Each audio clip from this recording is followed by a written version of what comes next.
The message from my mother arrived on a night just like the one I was born, during a lunar eclipse. 32 years ago, that cosmic event branded me as cursed. Tonight, it felt like karma coming full circle. I'm Lauren, and I learned early that being born under a blood moon could turn your own family against you. My phone screen glowed with the text, "We need to talk. The whole family. It's important." My hands trembled as I set down my coffee mug in my office's break room. Evelyn, my best friend since college, noticed immediately. "You look like you've seen a ghost," she said, pulling up a chair beside me. "Worse, I heard from my mother." Evelyn's eyes widened. She knew everything.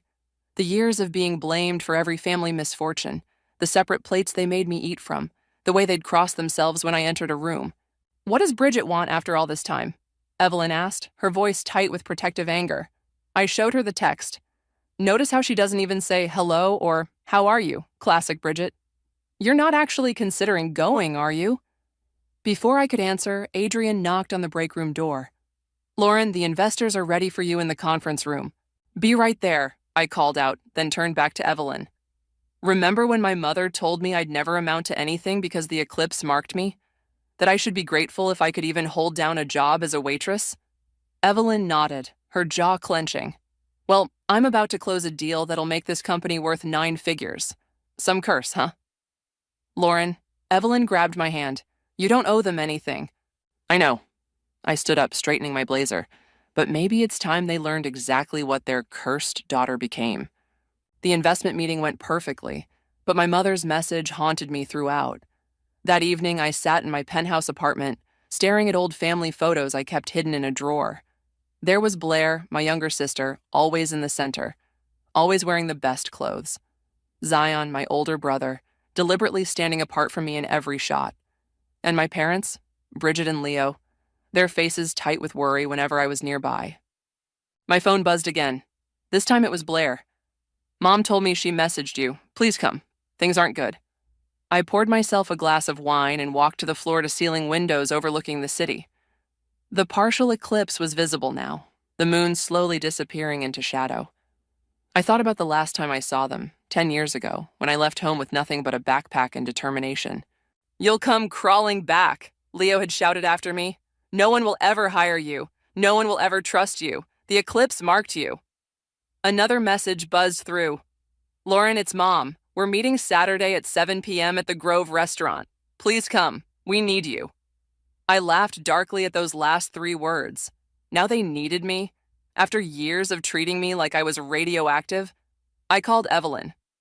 "They want to meet at the Grove," I said when she answered. "The restaurant you own?" Evelyn asked, surprise evident in her voice. "The very one. They don't know I own it, of course.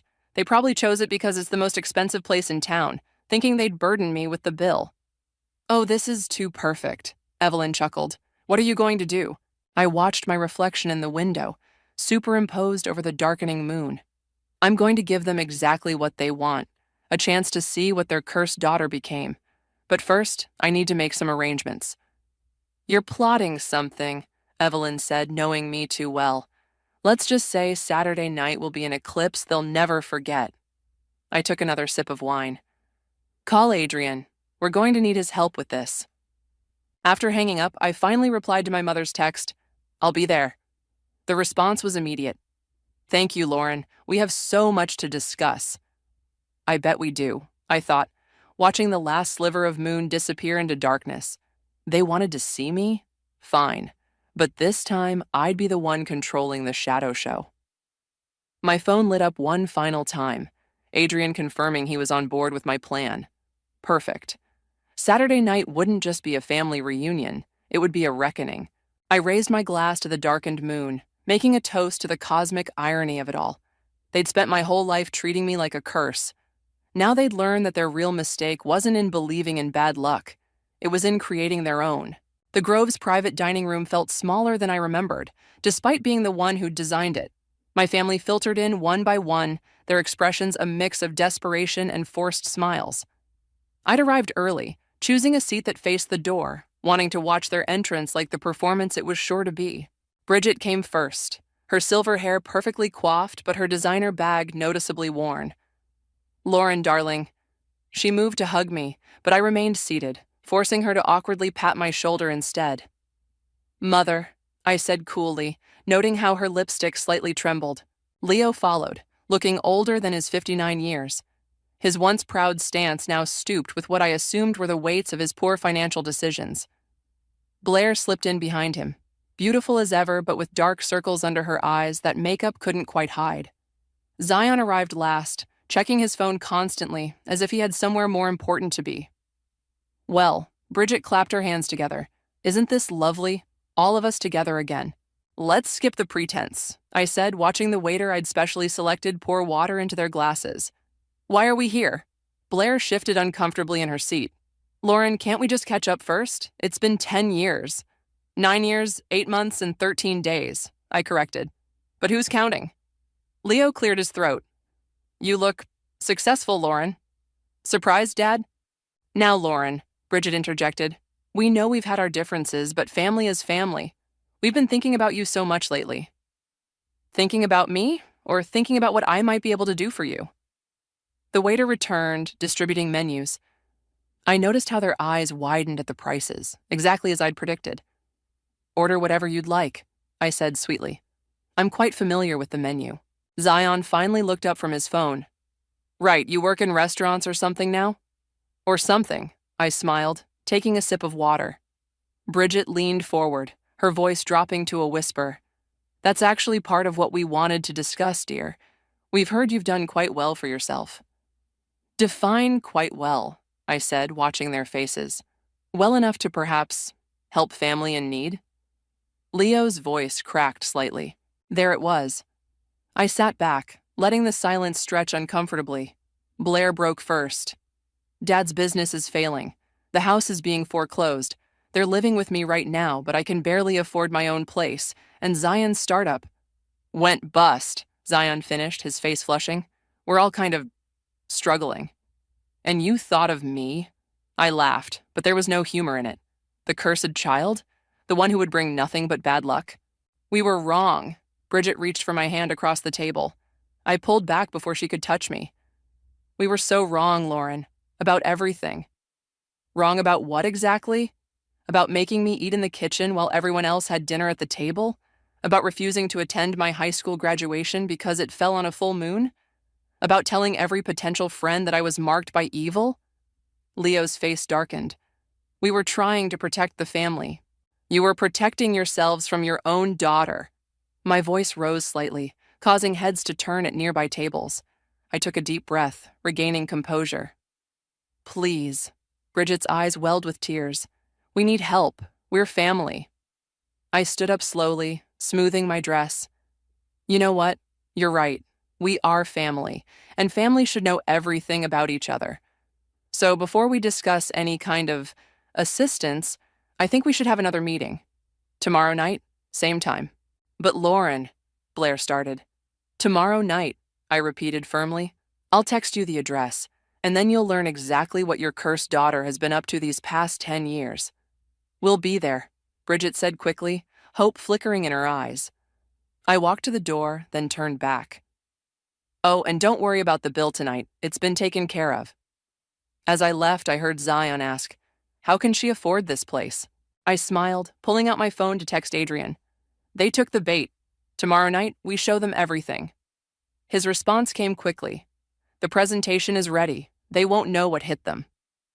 Walking to my car, I looked up at the night sky. The moon was full now, no eclipse in sight. Tomorrow, I'd show them that the only real curse in our family was their own blindness. And unlike an eclipse, this revelation wouldn't be temporary. Are you sure you want to show them everything? Evelyn asked, helping me set up the conference room for the evening's revelation. Once you do this, there's no going back. I adjusted the projector screen, making sure it was perfectly centered. They need to see what their cursed daughter built while they were busy avoiding my shadow. Adrian walked in carrying a stack of folders. Financial reports are ready. 10 years of growth, all documented, from your first food truck to your current restaurant empire. The memory of that first food truck made me smile. Remember how we started, Evelyn? $200 in my pocket and your grandmother's recipe book. And now look at you. She gestured around the sleek corporate headquarters. 15 restaurants across 3 states, and the Grove franchise about to go national. Adrian began placing the folders at each seat around the conference table. Don't forget the cooking show deal that's being finalized next week. My phone buzzed, a text from Blair. Where exactly is this place? It looks intense. I sent her the lobby code, then turned to Adrian. Show me the presentation one more time. He dimmed the lights and started the slideshow. The first image appeared, me at 22, standing proudly beside my food truck, Lucky Moon Cuisine painted on its side in bold letters. The irony of the name still gets me. Evelyn chuckled. The presentation continued. Newspaper clippings of my first restaurant opening, magazine features about the youngest restaurateur in the city's history, photos of celebrity clients, revenue charts showing exponential growth. Stop there, I said, pointing to a particular slide. Make sure this one stays up longer than the others. I want them to really see those numbers. Adrian nodded, making the adjustment. They're going to be shocked when they realize you could buy their foreclosed house 10 times over without blinking. The security desk called up. My family had arrived. I straightened my blazer and took a deep breath. Places everyone, I said. It's showtime. Their faces as they entered the conference room were priceless. Bridget's mouth fell open at the floor-to-ceiling windows overlooking the city.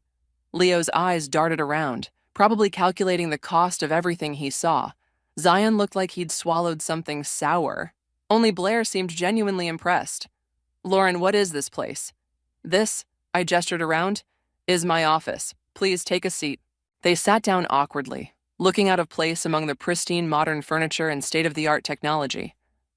Before we discuss any financial arrangements, I said, standing at the head of the table, I want to show you exactly what I've been doing since I left home. Adrian dimmed the lights again and started the presentation. The food truck photo appeared, and I heard Bridget gasp. You ran a food truck? Leo's voice dripped with disdain. I owned a food truck, I corrected him. The first of many businesses. The slides continued. With each image, each headline, each growth chart, their expressions shifted from confusion to disbelief to dawning realization. When the Grove franchise slide appeared, Zion stood up so quickly his chair rolled backward. Wait, you own the Grove? Where we ate yesterday? I own all 15 Groves, I said calmly, along with several other restaurant concepts across the country. Bridget's hand trembled as she reached for her water glass. But how? You were supposed to be cursed, I finished for her. Unlucky? A burden on the family? I walked around the table slowly. Turns out the only curse was the one you created with your own superstitions and cruelty. Adrian advanced to the final slides. My net worth, property holdings, and future projections. The numbers were impossible to ignore. Leo's face had gone pale. All this time, I confirmed. While you were warning people away from me, I was building an empire. While you were ashamed of your cursed daughter, I was being featured in Forbes. While you were living in fear of my bad luck, I was creating my own fortune. Blair started crying softly. Lauren, I'm so sorry. We were so wrong. Yes, you were, I said, turning the lights back on. And now you've come asking for money from the very daughter you threw away. We didn't throw you away, Bridget protested weakly. Really? I opened one of Adrian's folders and pulled out a photo. This is from my college graduation. Notice how none of you are in it, or this one from my first restaurant opening, or my 30th birthday? The silence in the room was deafening. So, I closed the folder with a sharp snap. Now that you know exactly who you're asking for help, let's talk about what you really came here for. I sat down at the head of the table, feeling the weight of a decade of success behind me. Tell me, what makes you think you deserve a single penny of your cursed daughter's fortune? The silence stretched like a rubber band about to snap. Bridget dabbed at her eyes with a tissue while Leo stared at his hands. Zion kept glancing between the presentation screen and me, as if trying to solve a complex equation. Blair broke the tension first. We don't deserve anything from you, Lauren. What we did, what we allowed to happen, it was wrong. Blair, Bridget hissed. No, Mom. Blair's voice cracked. I've carried this guilt for years. Do you know what it was like watching you isolate my sister, making her eat alone, telling my friends she was dangerous? I hadn't expected this from Blair. She'd always been the golden child, the safe one, the lucky one. You were just a child, Leo started to say. I was old enough to know it was wrong, Blair shot back, and I did nothing. I just watched and stayed quiet because I was scared you'd turn on me too. Adrian cleared his throat. Should I give you all a moment? No, I said firmly. Stay. You and Evelyn are my real family now. You've earned your places at this table. Zion finally found his voice. So that's it? You brought us here just to rub your success in our faces? Actually, I pressed a button on the remote, bringing up news slides. I brought you here to show you exactly what you're asking for. The screen displayed their financial records, Leo's failed business ventures, Bridget's maxed out credit cards, their mortgage defaults, and Zion's bankrupted startup. How did you get these? Leo demanded, face reddening. I had my team do their due diligence before this meeting.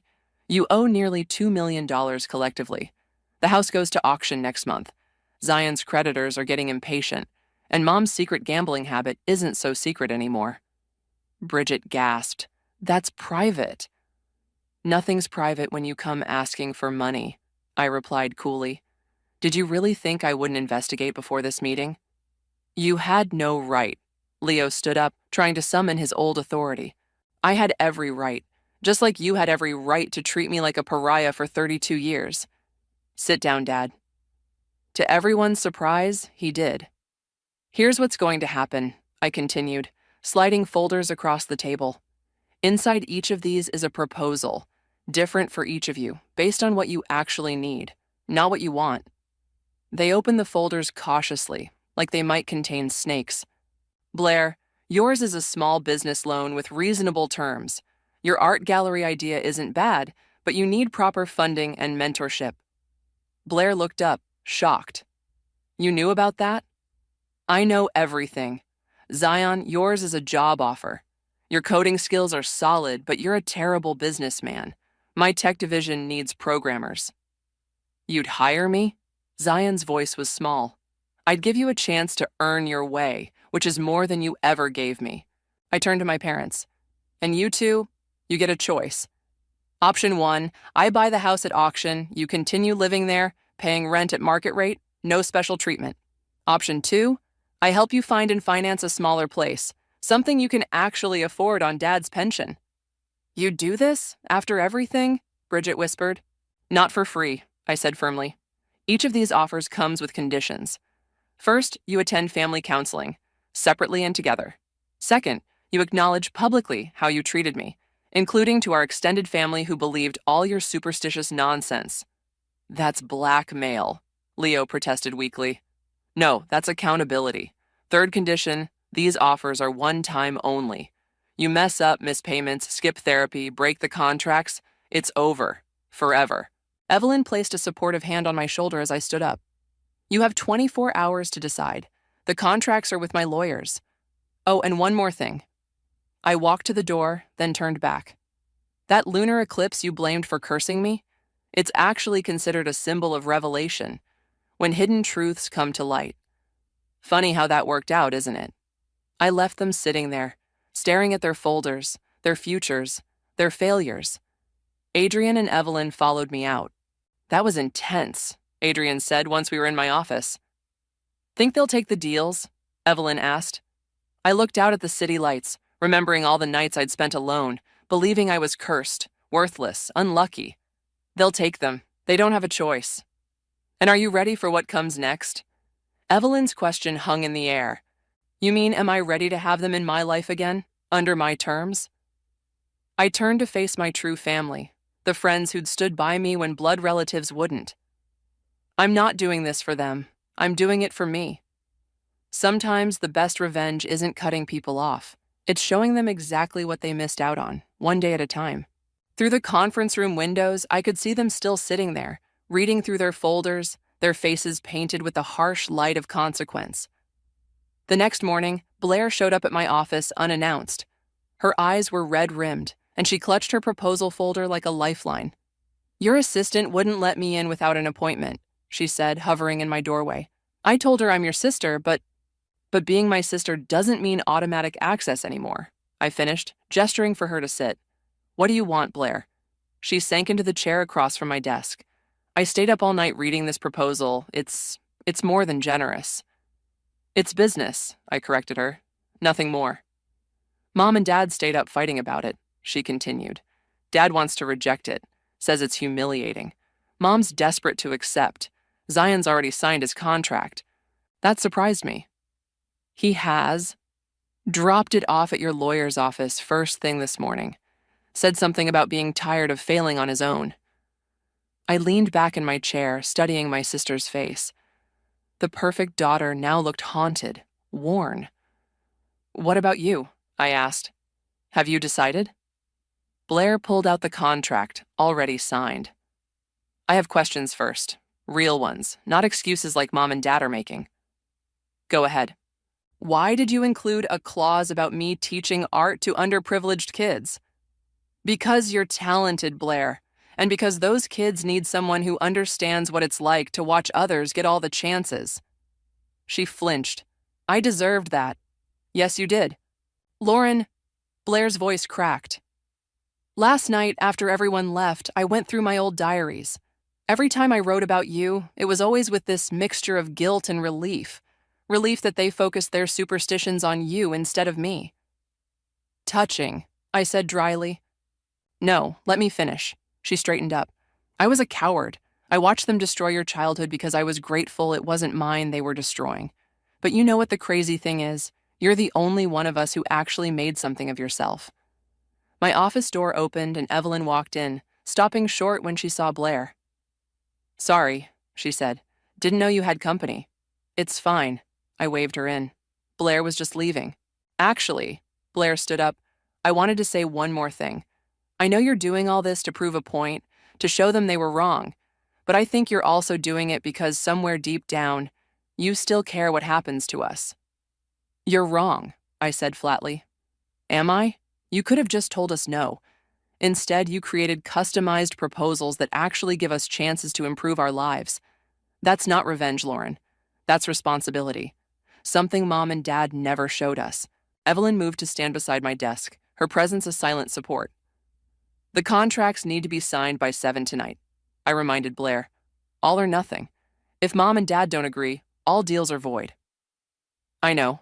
Blair headed for the door, then paused. For what it's worth, I'm sorry. Not because I need your money, but because I failed as your sister. I hope someday you can forgive me. After she left, Evelyn perched on my desk. She's right, you know. You could have just shut them down. Don't you start? I warned. My phone buzzed. A text from Adrian. Zion just showed up at IT for orientation. He actually seems eager to prove himself. Another message came through, this one from my lawyer. Your mother and father are here. They want to discuss terms. Well, Evelyn said, reading over my shoulder, looks like they're all falling in line. They're desperate, I replied. Desperate people will agree to anything. Maybe. Or maybe they're finally realizing what they lost was worth more than what they're gaining. I stood up, gathering my things. I need to get to the lawyer's office. Want to watch my parents squirm? Lauren, Evelyn caught my arm. Just be careful. Not of them, of yourself. Revenge can become its own kind of curse.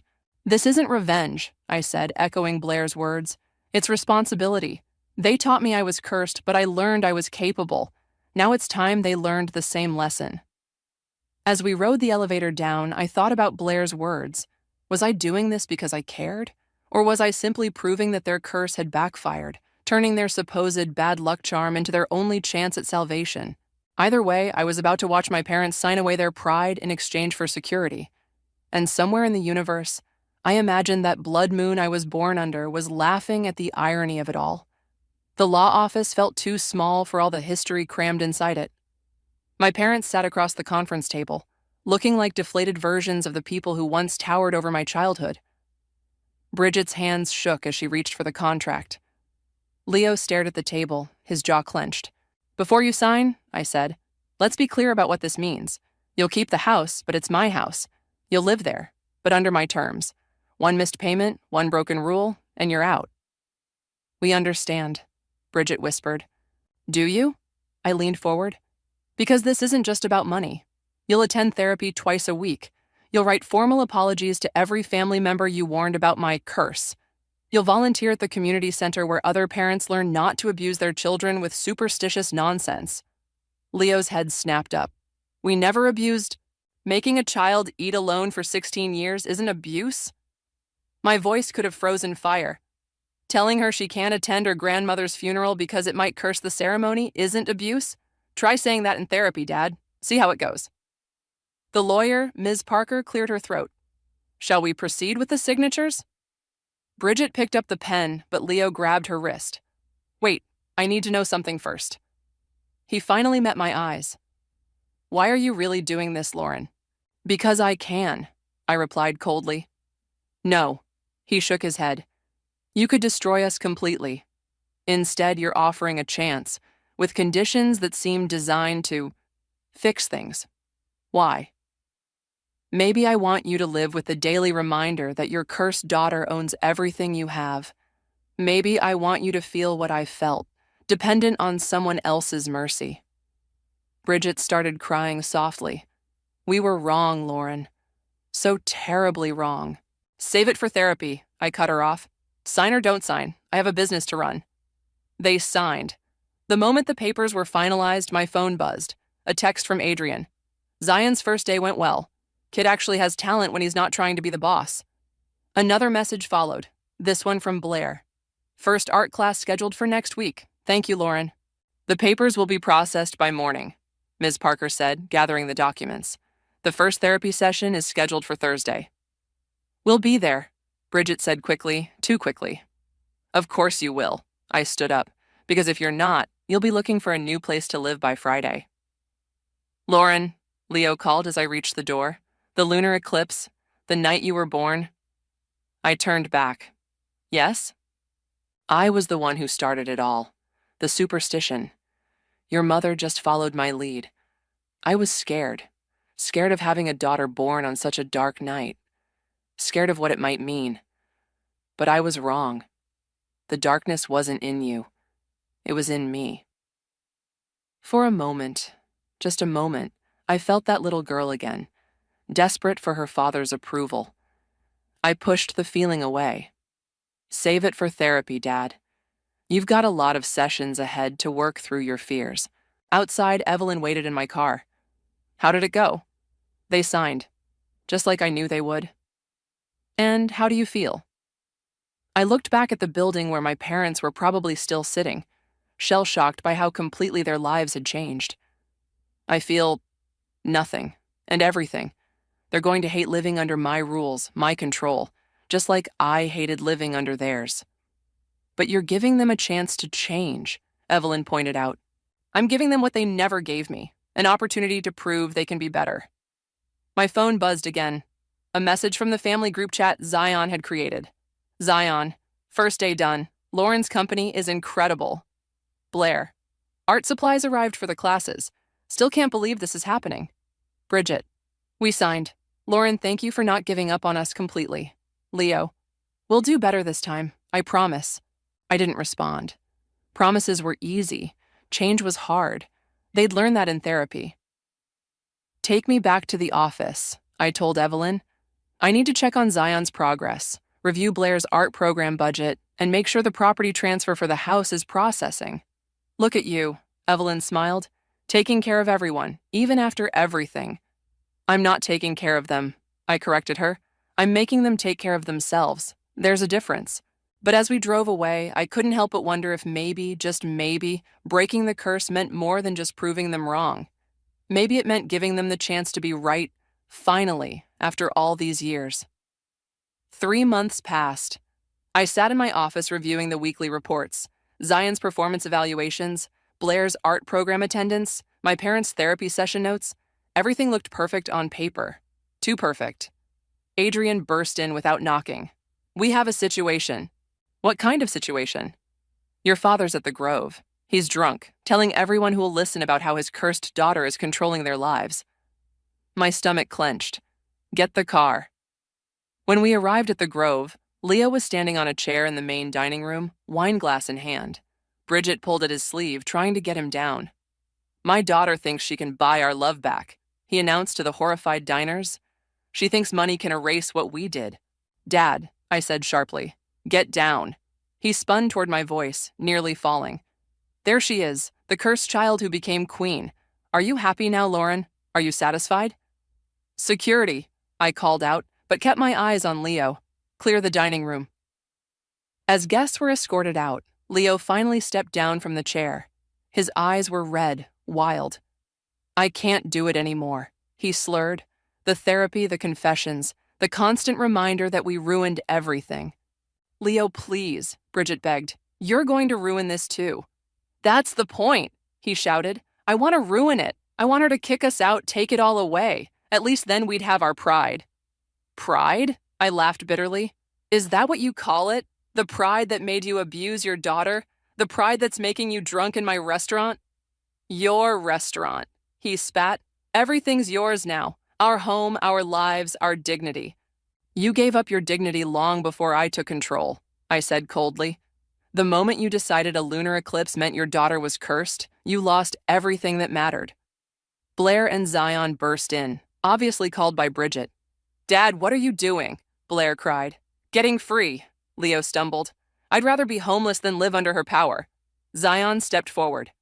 Like we lived under yours? At least Lauren's giving us chances to succeed. All you gave us was fear.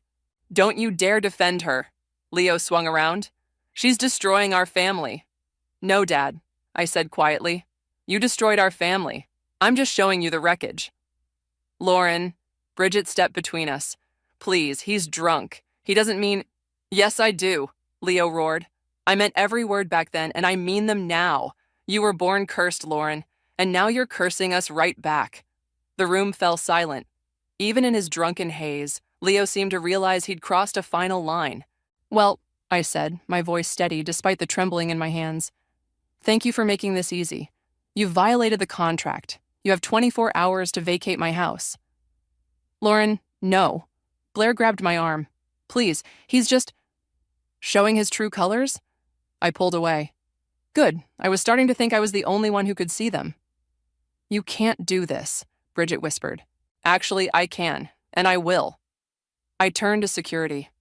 Please escort Mr. and Mrs. Brewer out. They're banned from all my properties. What about us? Zion asked quietly. I looked at my siblings, really looked at them. Blair, who'd been trying so hard with her art programs. Zion, who'd become one of our best programmers. Your contracts are separate. As long as you continue meeting the terms, nothing changes. Leo laughed harshly as security approached. See? Turning my own children against me. That's the real curse. No, Dad, I said as they led him away. The real curse was having a father who cared more about superstition than his own daughter. But don't worry, that curse ends today. After they were gone, Blair collapsed into a chair, crying. Zion stood awkwardly, looking lost. I'll have my lawyers draw up new living arrangements for you both, I said. You won't have to go back to that house. Lauren, Blair looked up, tears streaming down her face. What happens now? I straightened my jacket, already composing emails in my head to my legal team. Now we stop pretending we can fix what was broken 32 years ago. Some curses can't be lifted. They can only be ended. As I walked out of the grove, I heard Zion say to Blair, maybe this is for the best. Maybe we all needed to see who Dad really is. Maybe they did, but I'd known all along. And now, finally, the truth had eclipsed the lies they'd built their lives around. The night air felt different as I stood on my office balcony, watching another lunar eclipse paint the sky. Evelyn handed me a glass of champagne. Your new cooking show premieres in 10 minutes, she said. Nervous? Not about the show. I took a sip. Blair's art exhibition opens tomorrow. She invited them. Are they coming? No, they're living in a small apartment across town. Dad's still bitter, Mom's still enabling. I turned as Adrian joined us. But that's not my problem anymore. Speaking of problems, Adrian held up his tablet. Zion's team just landed the Miller account, biggest tech contract we've had. He did? I couldn't hide my surprise. Turns out your brother's pretty brilliant when he's not trying to prove something to your father. The TV inside my office flickered to life. Promotional ads for my new show, Lucky Moon Kitchen, started playing. You really leaned into the moon theme, huh? Evelyn smiled. Why not? Time to rewrite the narrative. My phone buzzed. A text from Blair. Watching the premiere with Zion. So proud of you, sis. Thank you for not giving up on us. Another message followed from Zion. Dad's going to hate seeing you on national TV. Good. Your siblings really turned around, Adrian observed. They're trying. That's more than our parents ever did. The show's opening sequence began. Me in a professional kitchen, moonlight streaming through windows, the camera capturing the moment I'd dreamed of since I first started cooking in that lonely kitchen of my childhood. In every family, my voice narrated on screen, there are recipes passed down through generations. But in my family, the only thing passed down was fear. Tonight, I'm going to show you how I turned that fear into flavor, that curse into cuisine. Bold, opening with your story, Evelyn said softly. People deserve the truth, every ingredient of it. My office door opened. Blair and Zion walked in, carrying takeout bags from the Grove. Surprise? Blair called out. We couldn't let you watch alone. How did you get past security? I asked, but I was smiling. I might have programmed us permanent access, Zion admitted. You can revoke it if you want. I didn't want to. For the first time, having my siblings near felt right. Mom called, Blair said quietly as we settled in to watch. Asked if we could convince you to give them another chance. And I told her that chances aren't given, they're earned, just like you taught us. On screen, I was teaching viewers how to make the first recipe, my grandmother's mooncakes, reimagined with a modern twist. Remember these? Zion asked. You used to make them even when they made you eat alone. I remember you sneaking taste when Mom wasn't looking, I replied. I remember wanting to invite you to eat with us but being too scared, Blair added. I'm not scared anymore. The show continued, but we were barely watching now. Years of unspoken words tumbled out, memories both painful and precious surfacing like stars appearing after an eclipse. I have something to show you, I said, pulling out 2 envelopes. New contracts. No conditions this time, no therapy requirements, no mandatory programs. What's the catch? Zion asked. The catch is you have to choose, really choose, to be part of this family we're building. Not because you have to, but because you want to. Blair opened her envelope. You're making us partners in the business? Small shares, I clarified. But yes, you've both proven yourselves. This isn't about control anymore, it's about creation. What about Mom and Dad? Zion asked. Their story is their own now. We're writing a new one. On screen, the episode was ending. The camera panned out to show the moon through the kitchen window as I delivered the closing lines. They say some people are born under lucky stars, others under cursed moons. But I've learned that the only real curse is believing you don't have the power to change your story. So tonight, let's cook up something magical together. To new stories, Evelyn raised her glass. To chosen family, Adrian added. To the curse that became a blessing, Blair and Zion said together. I looked at my siblings, my friends, my empire built from the ashes of superstition, and raised my own glass. To the moon that showed us who we really are. Outside, the eclipse was ending, the moon emerging whole and bright. Some might call it a sign, but I knew better now. The only signs that matter are the ones we choose to follow, and I'd finally found mine. Not in the stars above, but in the family I'd built right here on Earth.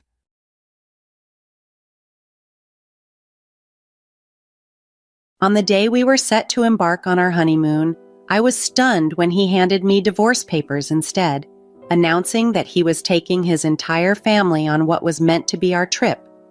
He coldly added that if I objected, we could just part ways. Internally seething with anger, I managed to keep my composure and calmly responded, "Fine, but remember, I am still my person." His shocked expression gave me a fleeting sense of victory. My name is Samantha, I'm 37 years old, and I work in real estate, a job that I genuinely love and find fulfilling. I'm fortunate to have supportive colleagues. However, despite my professional success, my personal life feels unremarkable. I don't have any hobbies and I've never had a boyfriend. A growing concern had been shadowing me. Most of my friends had married by their 30s. I was among the few still single, and it didn't help that my younger colleagues were progressively leaving the company, which always left a pang of sadness. Then, through a mutual friend, I met Daniel. He was 3 years my junior with a comforting smile that immediately drew me in. He was a man of few words, preferring to listen rather than speak, but he always made sure my opinions were valued in any decisions we needed to make. Having no prior experience in relationships, I quickly grew fond of him. As our relationship evolved, I brought up marriage, and Daniel simply agreed without hesitation.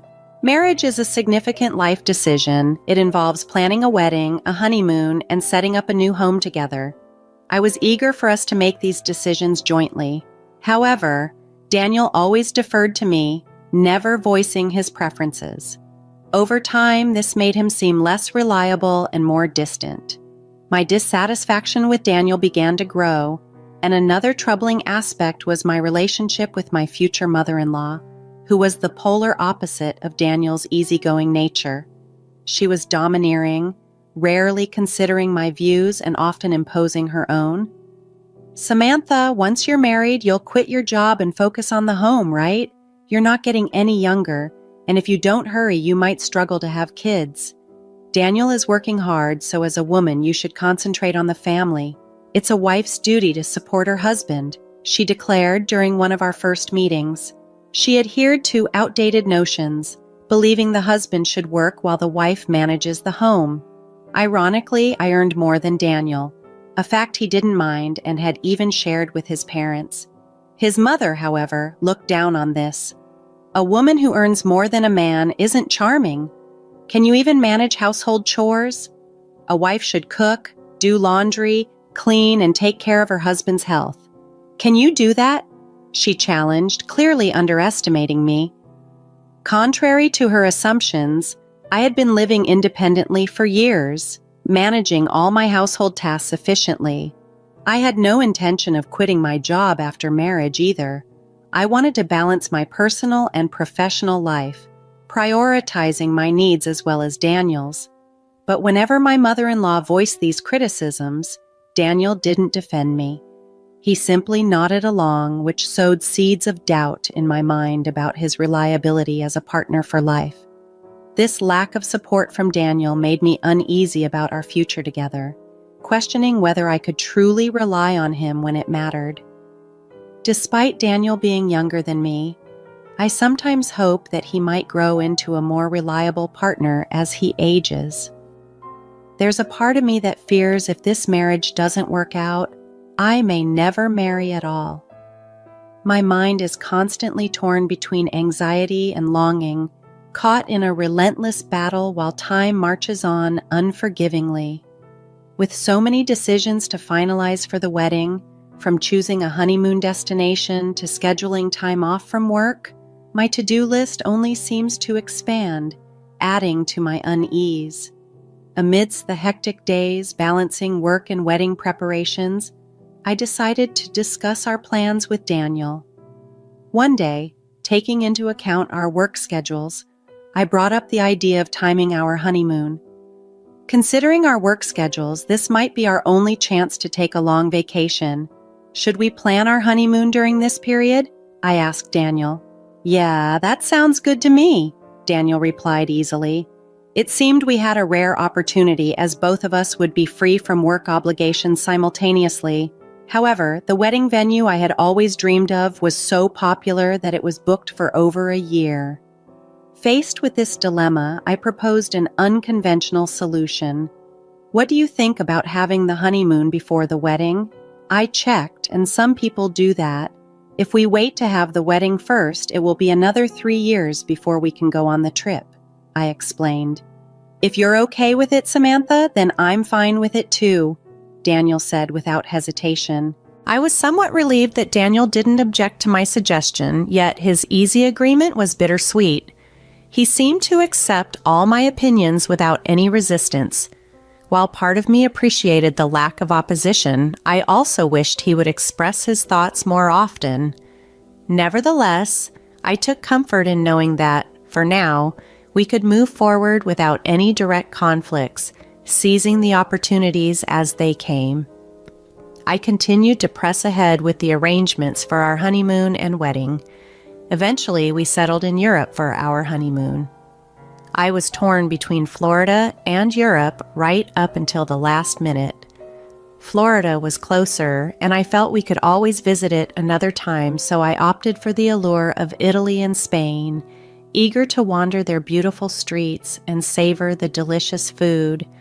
I was also looking forward to shopping for stylish accessories and special tableware to celebrate the start of our new life together. After carefully aligning our schedules and destinations, I finalized all the arrangements about a month before our departure. By then, my excitement had peaked. This was to be my first journey overseas, and I was buzzing with enthusiasm, my mind wholly occupied with thoughts of Europe, from buying travel essentials to planning our activities there. Amidst this excitement, any previous frustrations I had with Daniel seemed to vanish. However, just a week before our honeymoon, Daniel brought up something unexpected that caught me off guard. It was rare for him to make requests, so I was intrigued, wondering if it might be related to our trip. Perhaps he had found a particular place he wanted to visit in Paris? Filled with curiosity, I asked him, "What's on your mind, Daniel?" Quite innocently, he made his request. "I want to go to Finch Melody Auditorium when we're in Paris. Mom wants to go there," he said. I was taken aback. "Your mother-in-law? Wait, what do you mean?" I stammered, unable to keep up with this sudden shift in plans, but to Daniel it seemed an obvious addition. "Well, since everyone else is going," he explained as if it were a matter of fact, leaving me to grapple with the unexpected intrusion into our plans. We were discussing the trip when Daniel dropped a bombshell. "We'll all be together during the trip, right?" he said casually, as if it were the most natural thing. "What do you mean, everyone? It's our honeymoon, so obviously it should just be the two of us," I replied, confused. Daniel seemed unfazed as he explained, "My mom thinks it's normal for the whole family to come along." I was floored. "Daniel, I only made reservations for two, just you and me. The booking deadline was a week ago. Today is the last day to confirm our plans, and I've only registered us," I said, trying to keep my composure. "It might still be possible for the whole family to join. If you talk to the travel agency, they might sort something out," Daniel suggested optimistically. Before I could respond, the intercom buzzed. On the screen, I saw my in-laws. Without waiting for an invitation, they barged into the house with several bags. My mother-in-law's eyes gleamed with excitement as she announced, "I thought I'd drop off the luggage here since we're leaving soon. I'm so excited." Daniel quickly took charge of the situation. "Just leave the luggage here," he said, leading them into the room without seeking my approval. "Wait a minute," I interjected, trying to halt the unfolding chaos, but my mother-in-law gave me a sharp look. "What's the matter, Samantha?" "I hope you're not saying now that you don't want us all to go together," she challenged. "I never agreed to go together in the first place," I retorted, but she brushed off my response. "You heard her, she just said no," she stated dismissively, then turned to Daniel, coaxing him. "But you always thought we would go together, right?" "Yeah," Daniel replied simply, supporting his mother's assumption.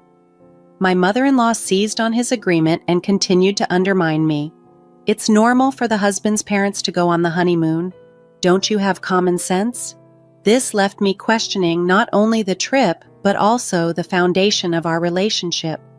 As the situation escalated, my mother-in-law attempted to smooth over the tension with a troubling statement. "I hope you won't ruin the trip with any unpleasant experiences. It's a special honeymoon after all, and we want to make good memories, right?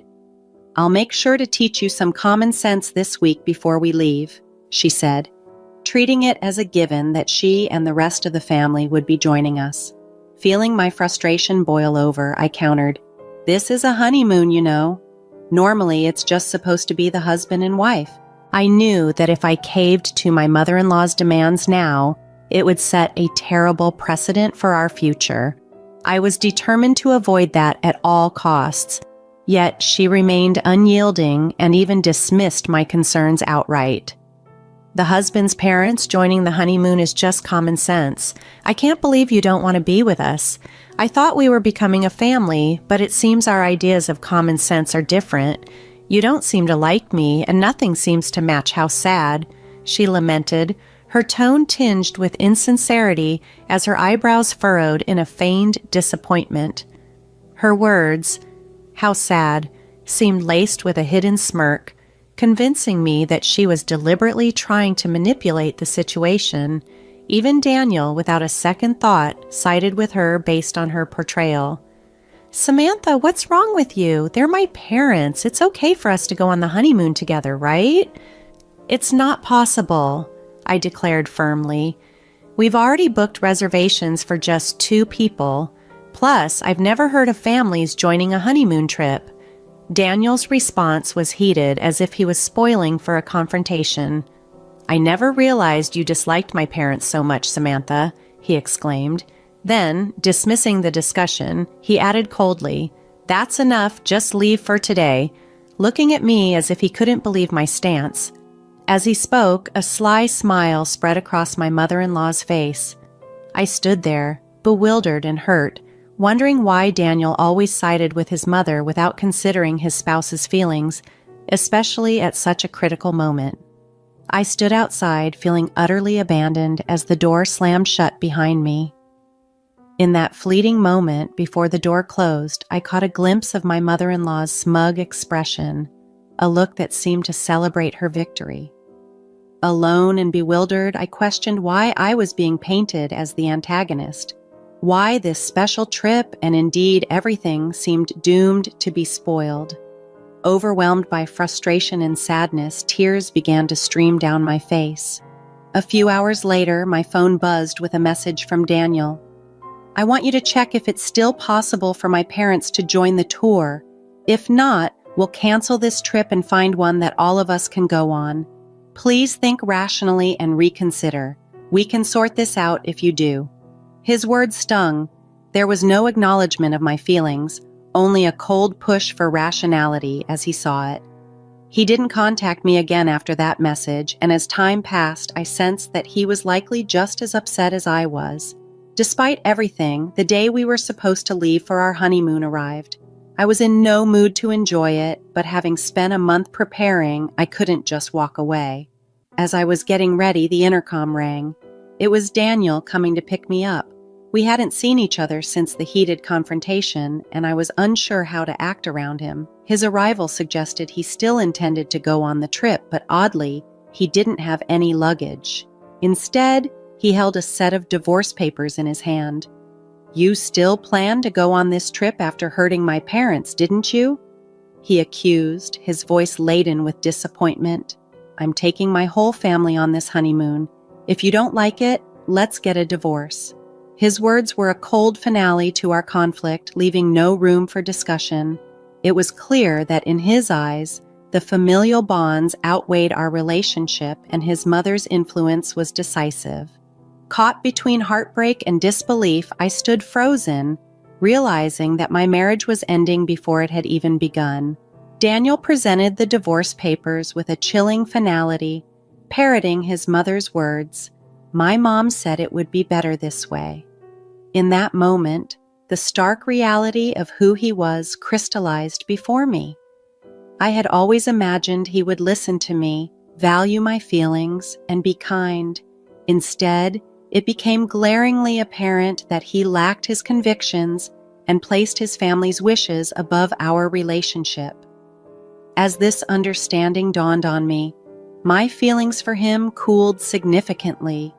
The prospect of marrying him seemed increasingly futile, especially with the looming presence of his overbearing mother.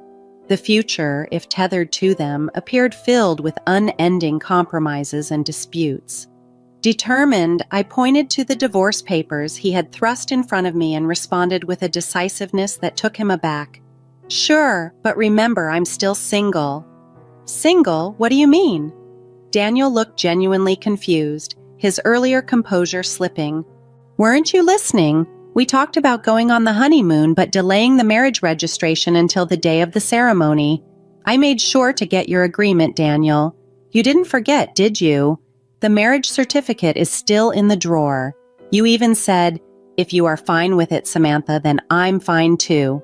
That's right, divorce or not, we're not even married yet. There's no problem with me going on the honeymoon under my maiden name. Perhaps my words jolted a memory as Daniel's face momentarily showed a flicker of recognition before turning crimson with frustration. Are you out of your mind to give up on marriage just because of a honeymoon? Get a grip, he exclaimed.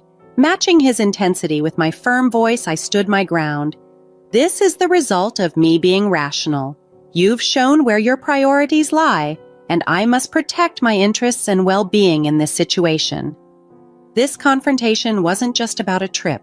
It was a stand against losing myself and my autonomy in a marriage that was proving to be founded on conditional terms and expectations I could not accept. I had been so desperate to get married that I lost sight of reality. I realized I couldn't be happy marrying someone who doesn't respect his future spouse's opinions or offer support. I'd rather stay single for life. Thanks for helping me see that haste truly makes waste, I declared, feeling the truth of that old saying deeply. Hey, Samantha, let's calm down and start over, okay? Daniel pleaded, his voice trembling as if he were on the verge of tears. But I was no longer swayed by his appeals. My resolve had hardened. I was determined to break free from him. In a moment of clarity, I found myself raising my voice at Daniel. If you're so desperate for a family trip, why don't you go with your family of 3? But this time, you'll have to plan everything yourself, from the tour reservations to the itinerary. After always relying on others, it's about time you experience the difficulty firsthand. If you think you can handle it, go ahead, you indecisive man. I pulled out the marriage certificate from the drawer and tore it to shreds right in front of him. His mouth fell open, shocked by my actions and overwhelmed by my determination. Do you understand how serious I am now? I refuse to have a future that's dictated by others. It's over between us. Why don't you go back to your beloved mommy and cry to her, you mama's boy? I said, leaving a stunned Daniel behind as I slammed the front door shut. Given his demeanor, he might take my advice and seek comfort from his mother. I could almost picture it. Afterward, I contacted the tour company to cancel our reservations. Given it was a same-day cancellation, despite the financial loss, the sense of liberation from deciding for my well-being was worth every penny. After the cancellation of our honeymoon, I decided to bill Daniel for the entire amount, as it was his actions that led to the fiasco. It seemed only fair given the circumstances. Later, Daniel attempted to shift the blame for our failed marriage onto me, and even spread rumors within our circle of friends and coworkers. However, his efforts to garner sympathy backfired. Among our relatives and colleagues, he gained a reputation as a mama's boy, a label that stemmed from his past behavior, and this did not endear him to many. When I discussed the divorce with my parents, they were initially taken aback but quickly came around. They reminded me that marriage isn't the sole source of happiness. As long as you're happy, Samantha, that's what matters, they said. Their support was a great comfort to me during that turbulent time. On a brighter note, this whole ordeal reignited my passion for traveling. It seemed a shame to let the opportunity for long vacations pass by, so I embarked on my first solo trip. Traveling alone to overseas destinations was initially daunting, but turned out to be incredibly fulfilling. I visited historic cities I had always dreamed of seeing and discovered that I quite enjoyed the solitude. The experience of solo travel opened up a new realm of freedom and adventure for me. Thanks to these solo adventures, I've grown to love traveling on my terms. I'm eagerly planning my next trip abroad for my upcoming break. This new chapter of my life is one where I am not defined by marriage or controlled by others' expectations.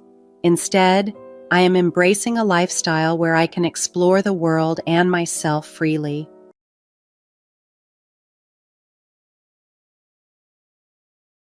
Hello, everyone. I'm Brenda. My sister-in-law, Kathleen, has been a tremendous support in my life, and it was she who suggested I share my story with you all. Kathleen and I have always been close, particularly since we worked together before I met my wonderful husband Larry through her. I am deeply thankful to Kathleen for playing Cupid, as Larry and I have since built a beautiful life together. However, while Kathleen and Larry are incredible individuals, my relationship with Larry's mother, Grace, has been quite the opposite. From the moment we met, Grace made her disdain for me clear, which introduced a strain in our relationship that even Larry struggled to alleviate. Despite his attempts, Grace's hostility remained unchanged. Over time, the difficulties with Grace became more apparent, especially during our wedding. She wrongfully accused me of damaging her dress, an incident that caused further friction between Larry and me.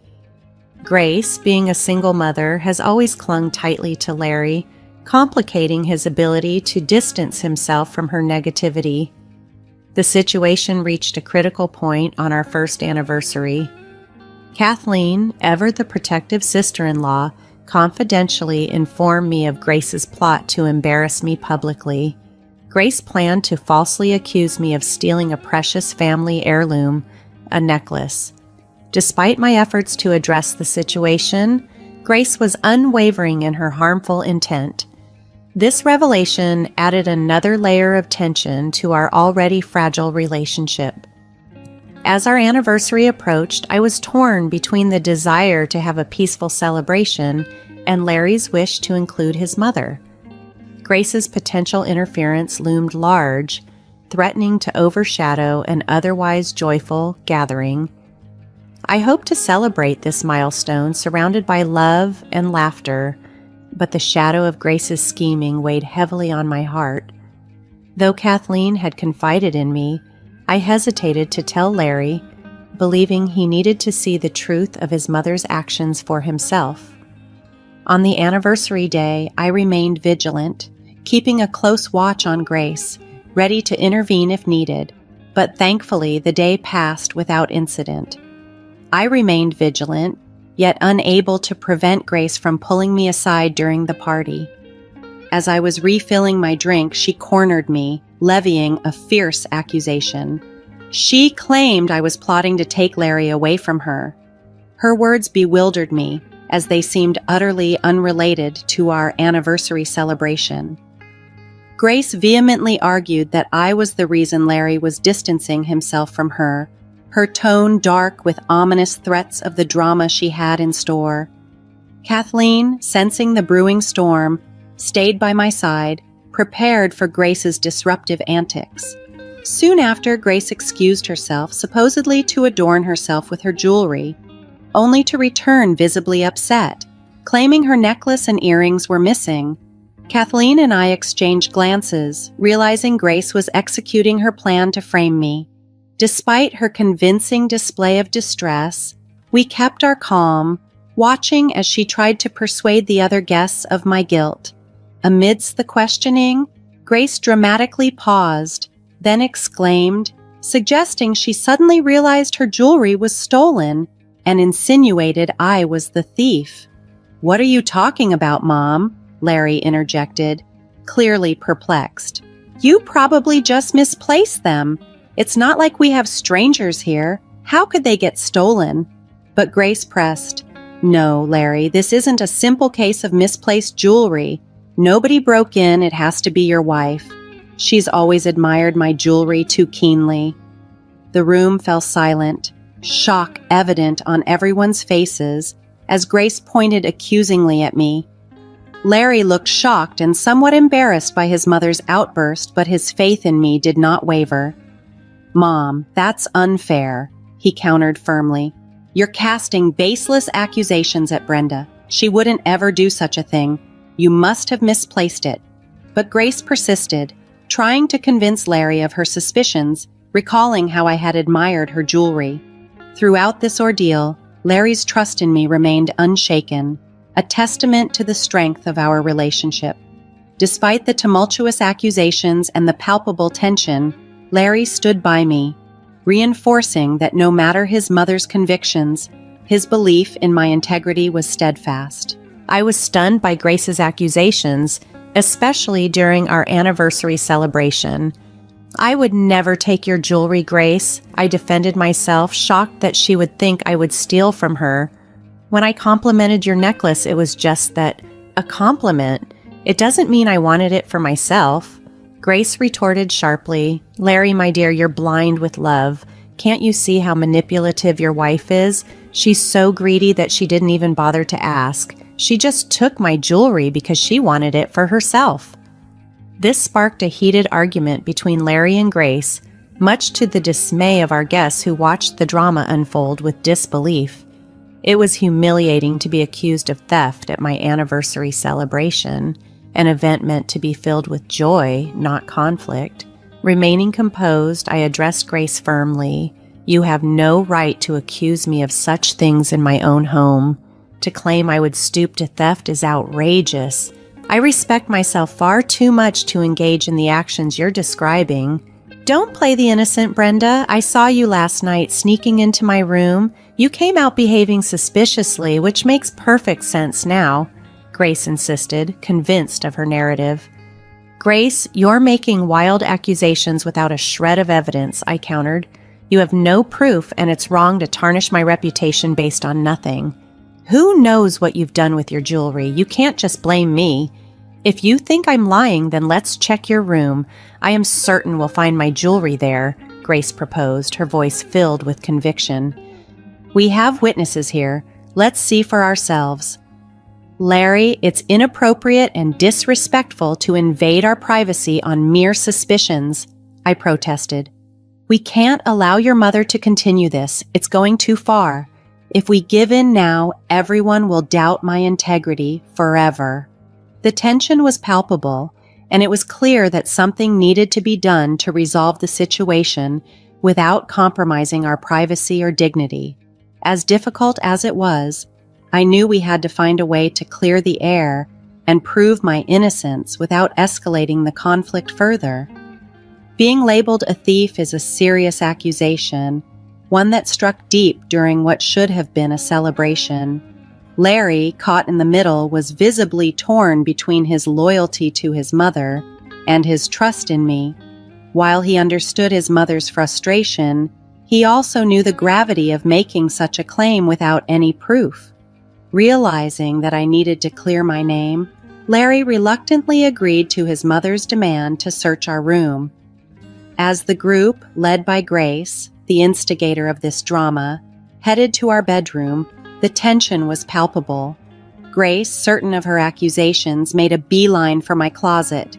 She rummaged through it and triumphantly held up her jewelry box, exclaiming, "Look, Larry, I found my jewelry in your wife's closet. See, she did steal my things because she's greedy and jealous." "No, this can't be," Larry replied, conflicted yet supportive. "I know my wife. She wouldn't steal from you? I don't understand how your jewelry ended up there. Brenda, you didn't take this, right?" "Of course not, Larry. You know I'm not a thief," I replied, my voice steady despite the chaos. "Oh, really, Brenda? Then explain how my other jewelry set ended up in your closet, too. You can't wiggle your way out of this one." "You should have just confessed and returned my things," Grace accused sharply, her anger apparent. "I'm sorry, Larry, but this is too much. I need to call the police," Grace declared as she began dialing, her actions fueling whispers and shock among the guests. I remained composed, despite the peak humiliation and the harsh whispers spreading through the room. As we waited for the police, Grace continued to berate me, labeling me as a gold digger and asserting to Larry, "This proves it, Larry. I told you Brenda was no good. You need to see the truth and divorce her. No one wants a thief in the family." The situation was nightmarish. As I stood there, maintaining my dignity amid false accusations and waiting for the authorities, I knew this moment would test everything Larry and I had built together. As the reality of the police arriving began to set in, Grace remained steadfast in her decision, convinced that I would be arrested. Larry, however, expressed his doubts. "Mom, I don't think calling the police was a wise move. You might not like how this unfolds." "What do you mean, Kathleen?" Grace snapped, her confidence unwavering. "I couldn't just stand by and let Brenda get away with what she did. People who commit crimes need to be held accountable without mercy, or they'll just continue their wrongdoing. I think Kathleen is right, Mom, Larry interjected, trying to ease the tension. Calling the police might backfire on you, but now that you've done it, there's no turning back. How could this possibly turn out worse for me when Brenda is the one who committed a crime? Grace retorted, eager to see justice served. At that moment, despite the gravity of the situation, I couldn't help but laugh. Kathleen, too, smirked and shook her head, knowing something Grace didn't. Everyone else looked at me as if I had lost my mind, standing there supposedly about to be arrested, yet laughing. After I regained my composure, I addressed Grace. You know, Grace, it's fascinating how meticulously you plotted to frame me as a thief. What do you mean? You are the thief. You stole my jewelry, Grace shot back, her face flushed with indignation. Oh, come on, Mom, have some decency, Larry said, frustration coloring his tone. We all know Brenda didn't steal your jewelry. This has been a setup from the start. Kathleen's sudden declaration shocked everyone, including Grace, who momentarily appeared nervous. What are you talking about, Kathleen? I haven't done anything. If anyone's a thief, it's Kathleen, Grace stammered, desperately trying to deflect the blame. Quit the act, Grace. You thought you could frame me and I wouldn't find out? Kathleen already warned me you'd try to accuse me of theft and trap me in your scheme, I said, confronting her directly. This revelation shifted the dynamics of the evening dramatically, as it became clear that Grace had orchestrated a plot, not just against me, but against the trust and harmony of our family. Before the party even began, I had a hint that something was amiss. Grace's accusation during the heated exchange shocked everyone. How dare you suggest that? You're manipulating my child, making her say things without any proof. Mom, we might not have had concrete proof before that you were setting this up, but now we have a way to prove what happened, I calmly retorted, the urgency of clearing my name growing stronger. Grace, flustered, demanded, What are you talking about, Brenda? What proof could you possibly have? Her panic was palpable when I mentioned our home security system. Did you forget that our house is equipped with cameras? The color drained from Grace's face, her confident demeanor faltering as she realized her oversight. Perhaps she had assumed the cameras were only outside, not inside where her actions could have been recorded. Larry, catching on, added, That's right, even I had forgotten about the cameras. We have them installed in the hallways, which offer a clear view of every room from the outside. We can review the footage to see the truth. Why would we need to check the cameras, Larry? I'm your mother, and I'm telling you Brenda took from me. We shouldn't need to prove anything else. Grace tried to dissuade him, her voice tinged with desperation. No, Mom, I thought you wanted to get to the bottom of this, Larry responded, his resolve firm. I don't believe for a second that Brenda is a thief, and if you're so sure, we should look at the footage together. I need to see for myself that what you're claiming is true. Otherwise, I can't believe it. Despite Grace's best efforts to prevent it, I pulled up the saved footage on my phone. The room tensed as everyone prepared to watch the events as they had been recorded, ready to uncover the truth that Grace had tried so desperately to manipulate. As we sifted through the security footage, the situation escalated with the arrival of the police. They were quickly briefed by the gathered crowd, but Grace wasted no time in approaching them, pointing a finger at me. Officers, you need to arrest my daughter-in-law, Brenda. She's a criminal who stole my jewelry. We found it in her closet. You need to arrest her now. However, I was prepared to defend myself. I don't think so, Grace, I interjected, turning to the officers. I have proof that my mother-in-law set me up and is making false claims against me. Do you have solid evidence against your mother-in-law? One officer asked. Yes, I do, I replied confidently. My home is equipped with security cameras. Here is the footage from yesterday. I handed my phone to the officers, who began reviewing the video. Larry and the others watched as well. The footage clearly showed Grace taking her jewelry box from her room and entering mine when I was not at home. Moments later, she emerged without the box, confirming she had deliberately placed it in my closet to frame me. The revelation shocked everyone, especially Larry, who turned to his mother with a mix of anger and disbelief. "Mom, how could you do this? Brenda has been nothing but kind to you, and you backstab her like this? What is wrong with you?" Grace, now fearful and tearful under her son's stern gaze, attempted to explain herself. "Larry, please, let me explain." "No, just no."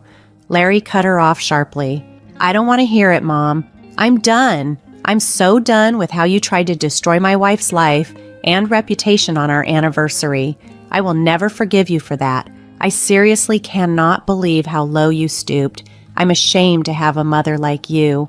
I don't think I want any contact with you from now on." As Larry declared his decision, Kathleen nodded in agreement, her earlier warnings validated by the unfolding drama. The police, having seen the evidence, realized the accusation against me was unfounded, further solidifying my innocence in this painful family ordeal. Hearing my decision, Grace's desperation reached a peak.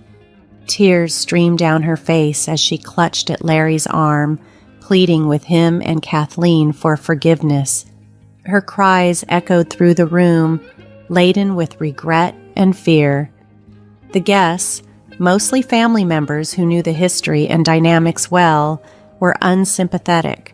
They shook their heads in disbelief at Grace's actions, openly criticizing her without holding back. Not a single person stood by her, reflecting the collective disappointment in her deceit. The police, having witnessed the entire ordeal, turned to me. "Ma'am, are you aware that you can file a formal complaint against your mother-in-law for making these false accusations?" "Yes, I am aware, officer. Thank you for the reminder," I responded, the gravity of the situation weighing heavily on my mind. "Would you like to proceed with pressing charges? It seems prudent under the circumstances. We can take her into custody and clear this matter up for you," one officer suggested. "Yes, please, I'd like to press charges," I confirmed, seeking to put an end to the turmoil. "I'm sorry for the drama this has caused everyone tonight." "Larry, are you okay with this?" I asked, looking for his reassurance. "Brenda, what Mom did was wrong. You have my full support," he affirmed, his voice steady and supportive. The scene escalated quickly as the officers approached Grace to handcuff her. She resisted, her emotional state deteriorating as she begged Larry, Kathleen, and even me for forgiveness. "Brenda, please don't do this. I'm your mother-in-law. What will people think if they see me getting arrested?" Her pleas fell on deaf ears as I remembered her earlier willingness to see me in a similar situation. "You didn't care about public opinion when you called the police on me. Why should I care now? I'm justified in having you arrested after what you've done."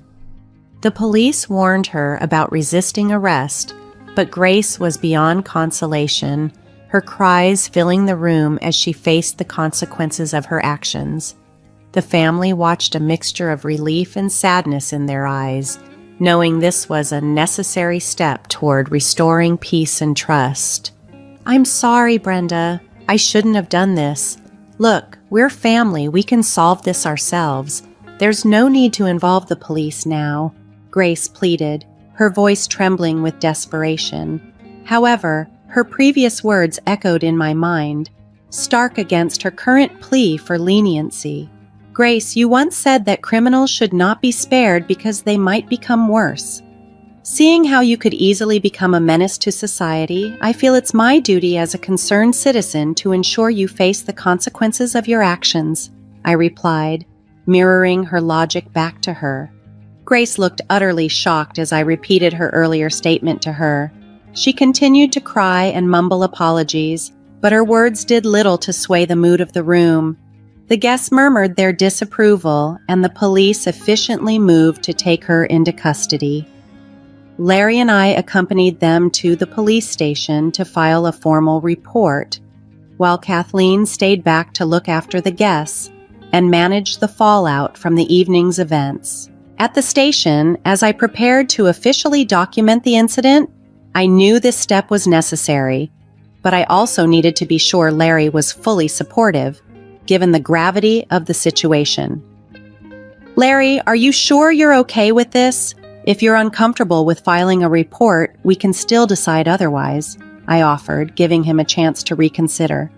No, Brenda, we're not going back on this. We need to file the report, Larry firmly responded. I failed to protect you from my mother's actions. She was about to ruin your life, and I can't just overlook that. You know I never doubted you for a second, right? I know, Larry, it's not your fault your mom acted this way. It's entirely on her, I reassured him, understanding the complex emotions he was wrestling with. Larry felt a profound sense of guilt for not having shielded me earlier. He loved his mother deeply, making the reality of her actions even more painful. It's never easy to accept that someone so integral to your life could cause such harm. Nonetheless, he gave me his full support to proceed with the report, acknowledging that it was the necessary step to protect our future and ensure such behavior could not go unchecked.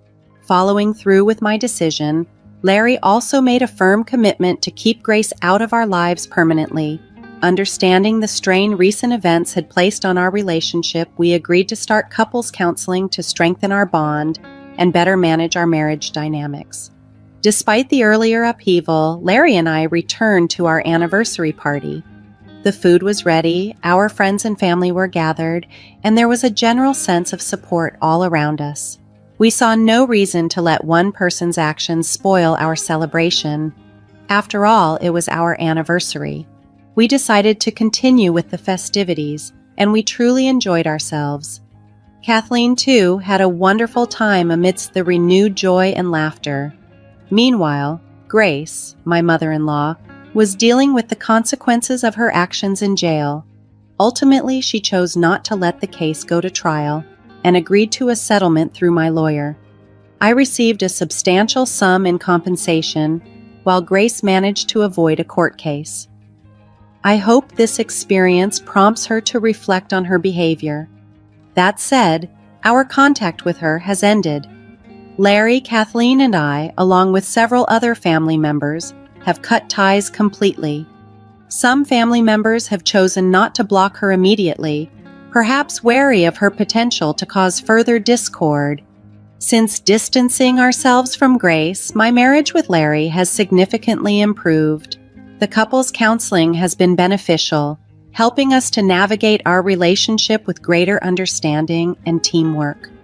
We're now expecting our first child, and we plan to keep our new family safe and distant from any negative influences, ensuring Grace has no involvement in our child's life. This decision has brought peace and a new sense of stability as we look forward to this exciting chapter together.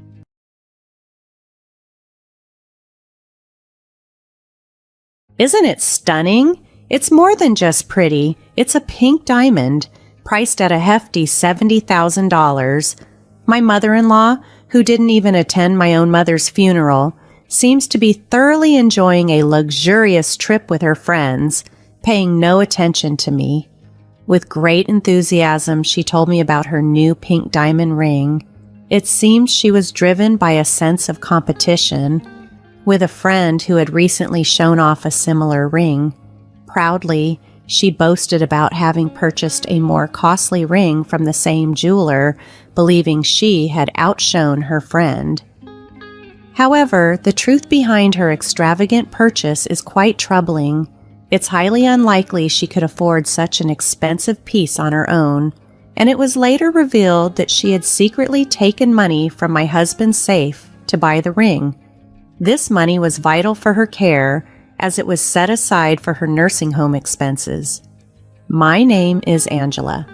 I am 44 years old and live with my husband William, who is 5 years older than me, and our daughter Lauren, who is a senior in high school. Although we're not rich, we manage a stable life. I've been working part-time at a local drugstore for more than 14 years. One of my passions is growing herbs, and I've recently been working towards a medical herb certification.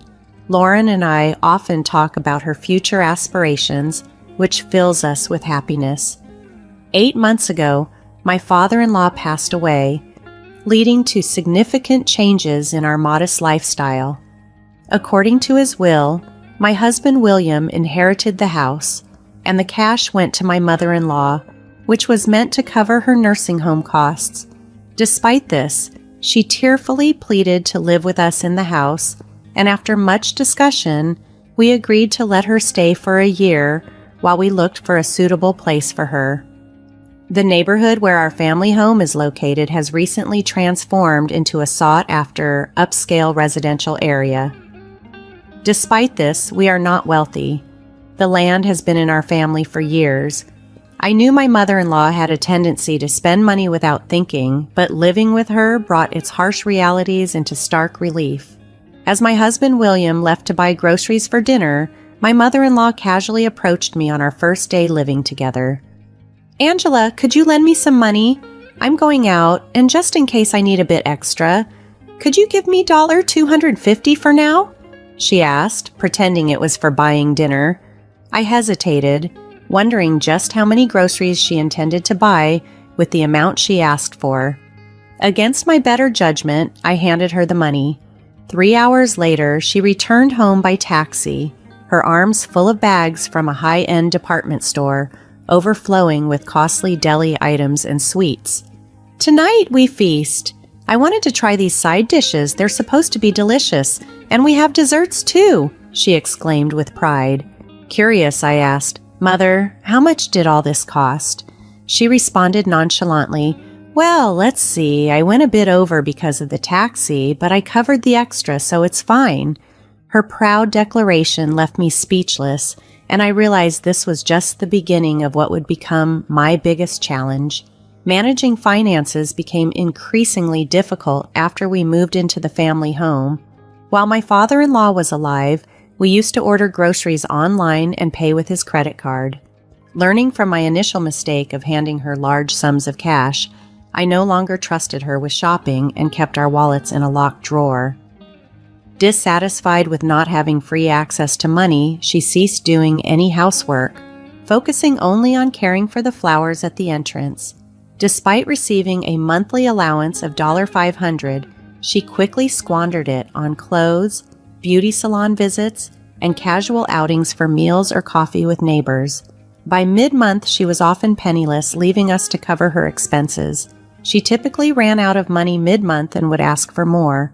Frustrated by her reckless spending, especially since I was trying to save for my daughter's education, I calmly explained to her the limits when she asked for extra cash for a lunch date with friends. Even William, who earns a salary, gets an allowance of $500. I can't justify giving you more than we give someone who's working. Please try to manage it better, I told her.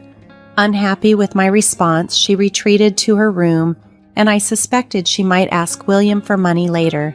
The money for her allowance was meant to support her future care in a nursing home.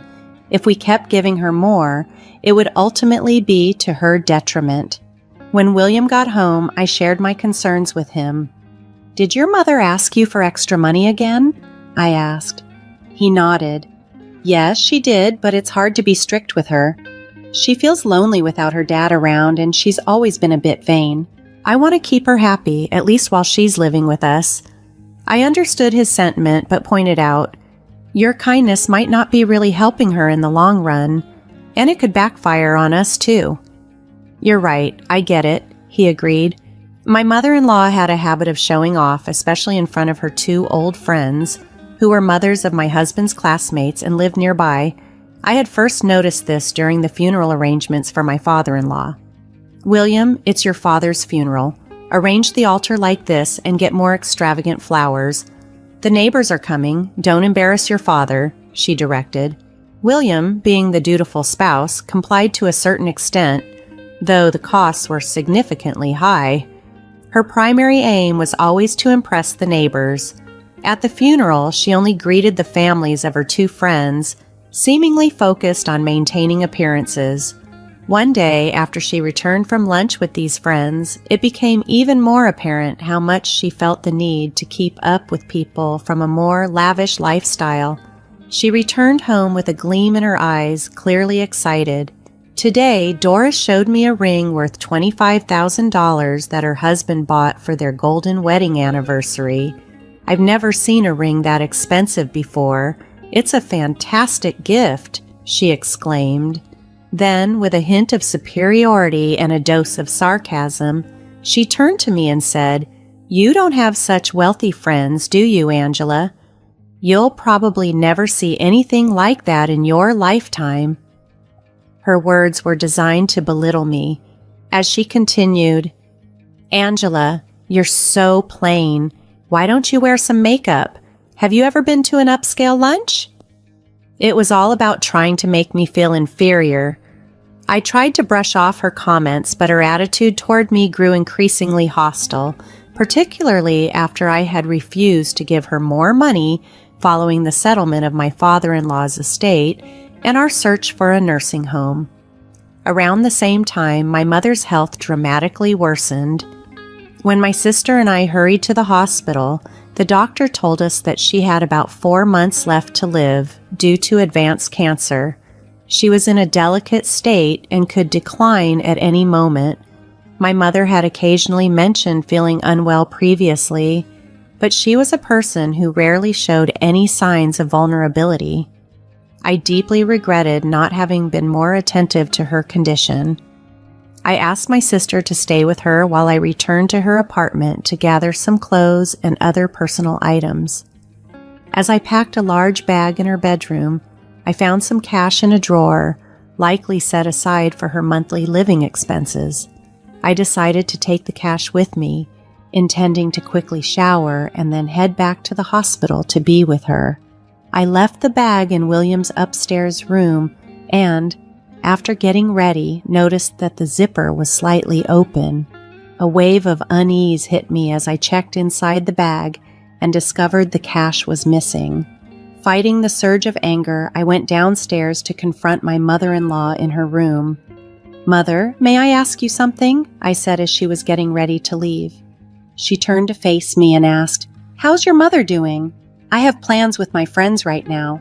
I pressed on, "The money that was in the bag in our room, you have it, don't you? That money belongs to my mother. Please return it." "I don't know what you're talking about. I never go upstairs. Are you accusing me of stealing?" She snapped back, brushing past me to head for the door. "I'm going out for a fancy French dinner with my friends tonight, so I don't need your poor excuse for a meal. Give my regards to your mother," she added with a smirk, leaving the house and leaving me in shock. Just then, Lauren, my daughter, came home and noticed my distress. "Mom, are you okay?" she asked, seeing the turmoil in my eyes. "Your grandmother's money. My mother-in-law took it. I can't confront her without evidence," I confessed as tears began to naturally fall. Lauren gently stroked my back to calm me down. "That's terrible. It must have been her. I've seen her sneaking down from upstairs before. To think she would stoop to taking your grandmother's money, I can't forgive her. But how's Grandma? If you're going to the hospital, I'll come with you. Let's think of a way to deal with this," she proposed, her words buoying my spirits slightly despite the circumstances. As we walked to the car, Lauren's support lightened my heart a bit. Despite feeling sorry for my father-in-law, I realized that I needed to protect my family in my way. A few days later, however, my mother's condition suddenly worsened, adding another layer of urgency and distress to our already strained situation. This unexpected turn forced us to rally together and put family first, showing strength in the face of adversity and reevaluating our priorities and the dynamics within our home. In her final days, my mother was often lost in a daze, though there were moments when she was startlingly clear-minded. I took every opportunity to express my gratitude to her for the way she raised me, her love, her encouragement of Lauren's dreams, her support for the plans William and I had for our future, and her companionship into our old age. Though she couldn't speak much, her eyes would sometimes sparkle with understanding, and she'd nod gently as I spoke. During these emotional days, I remembered a significant conversation with my father-in-law before he passed. He had contemplated divorcing my mother-in-law due to her extravagant habits, but held back to avoid burdening William and me. He had made me promise to sell the house and move my mother-in-law into a nursing home after his passing. This was because her spending had gotten out of control once William began kindergarten, influenced by living in a wealthy area and the pressure to keep up with affluent neighbors.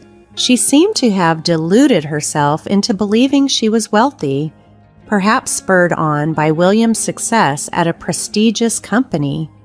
Reflecting on this, I regretted not following through with his wishes sooner, which might have prevented the unfortunate incident with my mother's money. When the time came, William and Lauren were there for my mother's final moments, but it was my sister and her husband who were with her at the very end. After her passing, as we prepared for the funeral, my mother-in-law was conspicuously absent.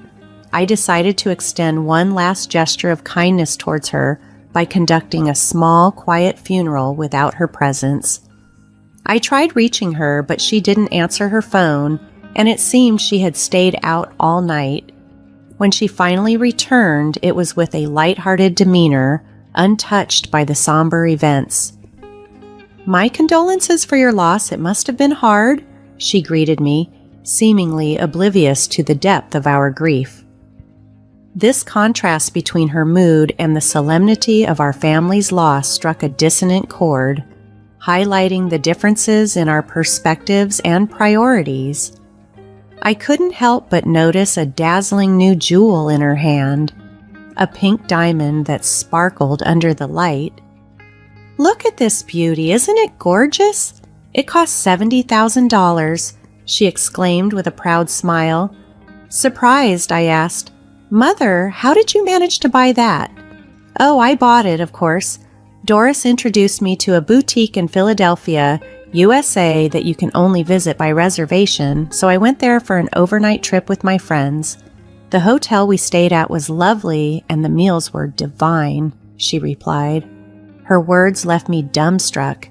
Here I was, mourning at my mother's funeral, and my mother-in-law was off in Philadelphia, enjoying luxury shopping with her friends. "I bought something even pricier than what Doris showed me. Feels good," she declared smugly. Struggling to grasp the situation, I asked, "But how? You don't have that kind of money. Where did you get it?" Her answer came nonchalantly. "Oh, I found it in William's room safe. My passbook was in there with exactly $70,000. Since it's in my passbook, it's my money, right?" I felt a chill run through me. Her actions, especially during such a sensitive time, were disappointing, though not entirely unexpected. It confirmed she had been sneaking around our upstairs room. The passbook was supposed to be secure in the study room safe that William now used. That safe, an old-fashioned dial type, was often left unlocked by William, who found it cumbersome to use, assuming security was sufficient since the study was locked. On the day of my mother's passing, I had left the study unlocked, suspecting she might try to sneak in and take the passbook. "That $70,000 is from my father's inheritance. Do you realize what you've done?" I confronted her. Unfazed, she retorted, "I know it's from your father. It's my money, so what's wrong with using it?" Her response was disheartening, showcasing a disregard for family ties and the emotional weight of the moment. As I faced my mother-in-law, a mixture of pity and resolve washed over me. "It's indeed your money, and you are free to use it as you see fit. However, that money was designated for your old age. Since we will be moving out, it will be up to you to manage your finances independently from now on." Initially, my mother-in-law looked perplexed by my firm declaration, but as the full impact of my words sank in, her expression turned ashen.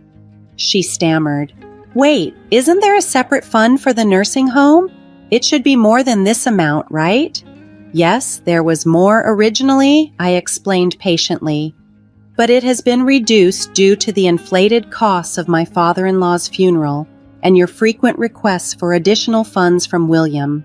Feeling the need to clarify her future options, I presented her with a stack of nursing home brochures that I had gathered over several months. She flipped through them, her hands trembling slightly, a silent testament to her dawning realization of the consequences of her actions. At that moment, William and Lauren descended the stairs. I had briefed them earlier about the unfortunate discoveries in the study, prompting them to come and assess the situation. Although William had initially been skeptical that his mother could have misappropriated the funds, the evidence was undeniable, and he supported my stance. Under different circumstances, I would have meticulously arranged for my mother-in-law's care in a suitable nursing home. However, her blatant disregard for our privacy and the theft of the funds compelled me to prioritize the safety and well-being of our own family. I made it clear that her actions, entering our private space and removing money, were utterly unacceptable. The breach of trust was severe, and I resolved to sever ties with her for the foreseeable future. "William, you'll continue to stay in this house, won't you?" I inquired, seeking his affirmation.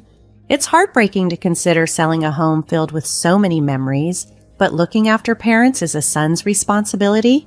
As I clung to William, seeking solace and reassurance, I decided to double-check the safe one last time. To my dismay, not only the passbook, but also the additional cash I had withdrawn for the car inspection was missing. Overwhelmed by the betrayal, I turned to William, my voice laden with shock. "This is too much. I trusted her."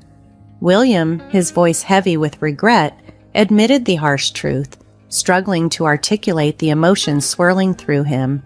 His acknowledgement of the situation marked a pivotal moment in our family dynamics, reinforcing the necessity of the tough decisions we faced. I discovered she had borrowed $15,000, but there was more at stake. My mother's money.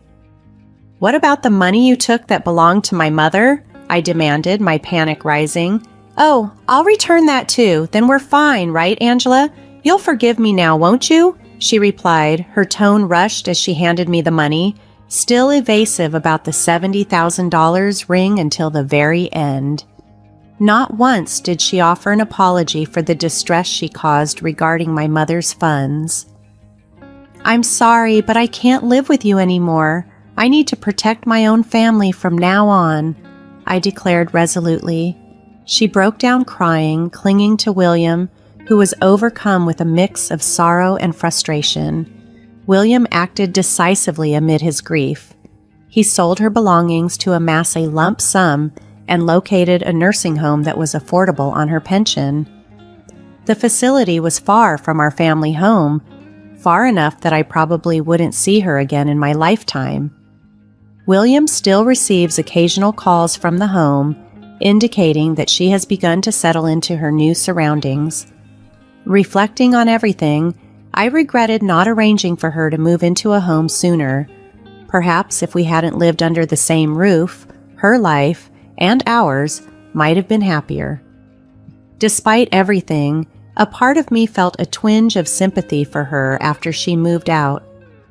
After her departure, we looked forward to Lauren's graduation. Lauren was accepted into her university of choice and started living independently. The family home, situated in a desirable area, quickly attracted a buyer. William is now seeking a transfer to a branch near the coast. We plan to spend a few years there until retirement, searching for our final home. We hope to continue living peacefully and harmoniously as a family, finding solace in the stability and tranquility of our new life by the sea.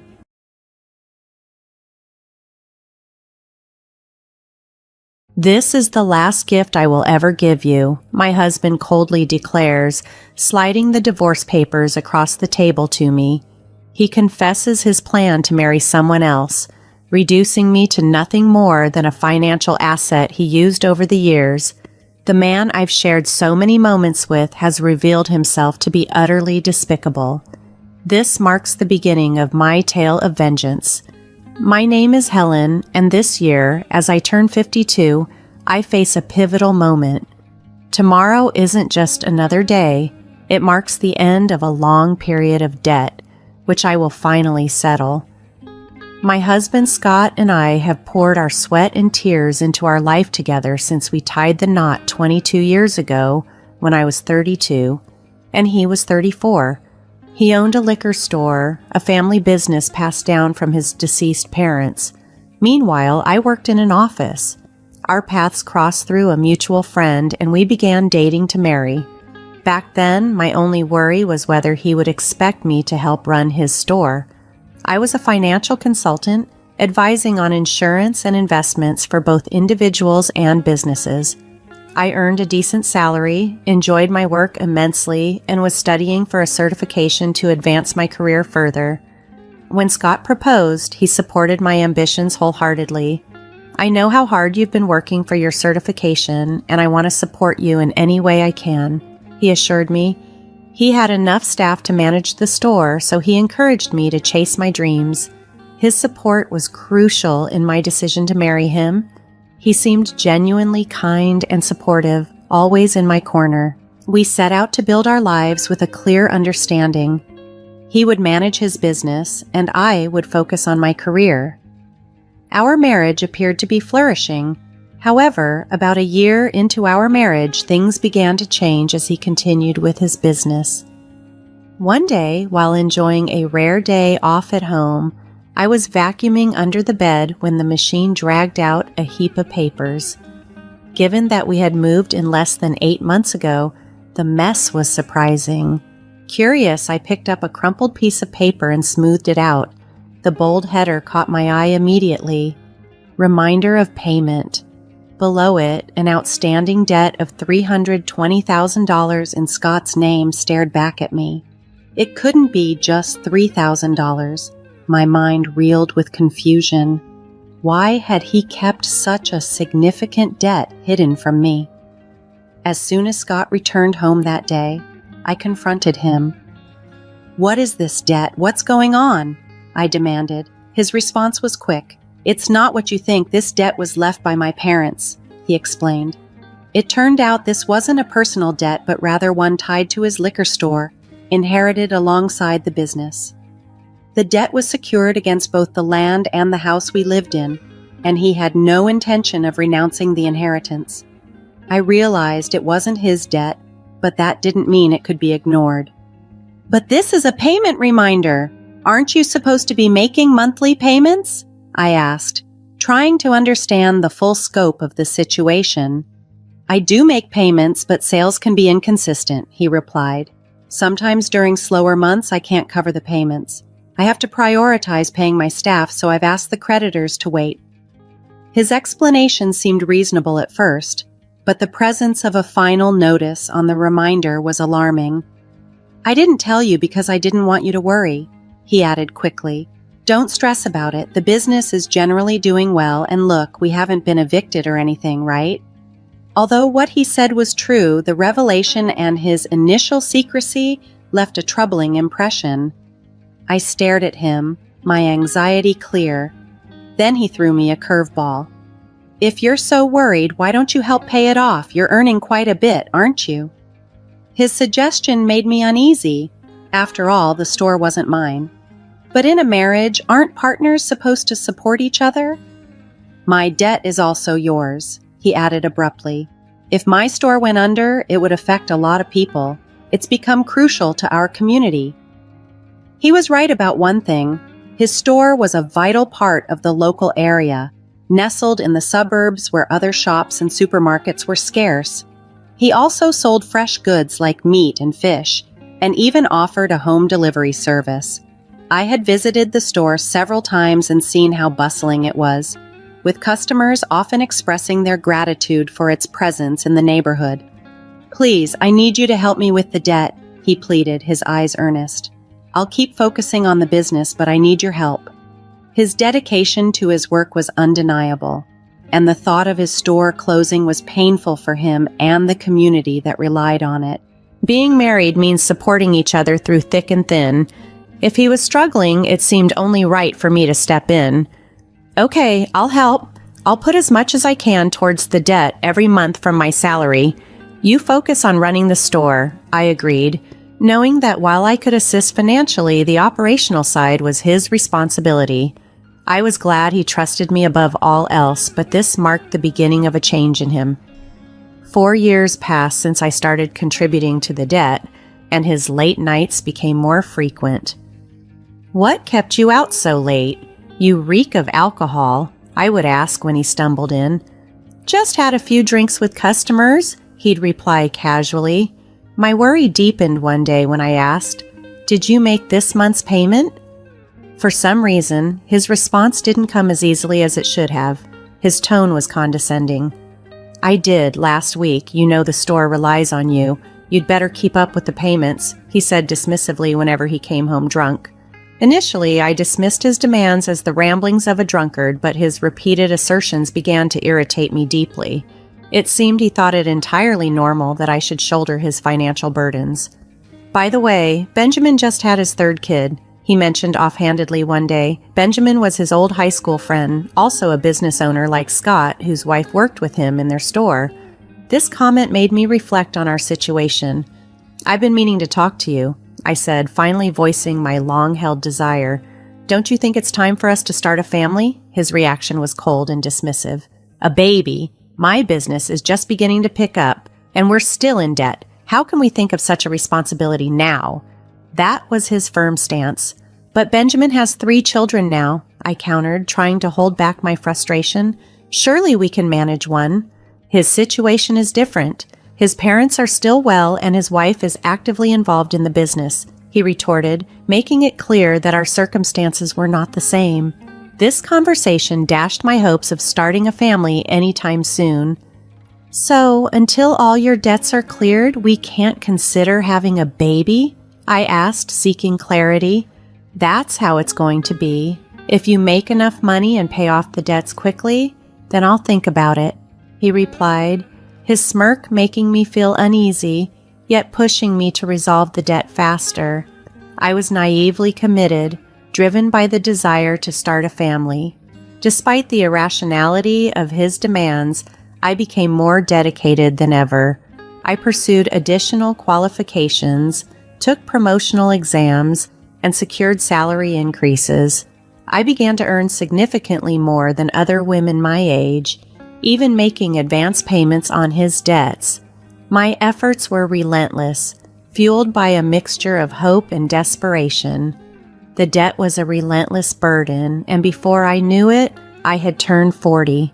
The dream of having children slowly slipped away. Despite this, I comforted myself with the thought that I still had my husband, Scott. He needed me, and I believed in our life together, which kept me content. As time passed, Scott began to return home increasingly later. Sometimes he wouldn't come back until the morning, explaining that he had been with a customer and lost track of time as he strove to keep the store afloat. Seeing his dedication, I felt compelled to support him as best I could. We were in this together, sailing toward a better future. Years rolled on, and finally the day approached when I would make the last payment on the debt. All the sacrifices, all the skipped luxuries. Soon I wouldn't have to hold back anymore. I could start spending my hard-earned money as I wished. Reflecting on our marriage, I realized how much of our life had revolved around money. We had never taken a real vacation or even enjoyed a meal at a nice restaurant. Now, in our 50s, I hoped we could start enjoying those things. On the day the final payment was due, I took a day off to prepare a special celebration. I cooked an elaborate dinner, complete with a bottle of wine and Scott's favorite chocolate cake. I set the table beautifully, eager to celebrate our newfound financial freedom together. When everything was laid out perfectly, I stood back and thought about how quickly the last 22 years had flown by. It feels like it's been a long time, but the last 22 years have gone by so fast, haven't they, honey? I remarked as Scott walked in. His head was bowed and his shoulders trembled. Was he crying from happiness, or was there another reason behind his emotion? To my utter shock, he erupted into a kind of laughter I had never heard from him before. "What the hell is going on? Are you okay?" I asked, bewildered and alarmed. With an air of audacity, my husband made a shocking declaration. "You are dismissed now. I'm grateful to you for the past 22 years. Thanks to you paying off all my debt, I'm a free man. Great job. I don't need you anymore." His words left me stunned. "What are you talking about?" I managed to say, genuinely confused. He pulled a document from his bag. "This is my last present to you," he said as the bold letters of a divorce petition seared into my vision. Proudly, he continued, "I've decided to marry someone else, so you are no longer of any use to me. Thanks for being my cash dispenser until now." "Are you getting remarried? Have you been cheating on me all this time?" I asked, piecing together his habitual late returns under the pretense of work or social engagements, while I slaved away to clear his debts. His smug expression did not falter.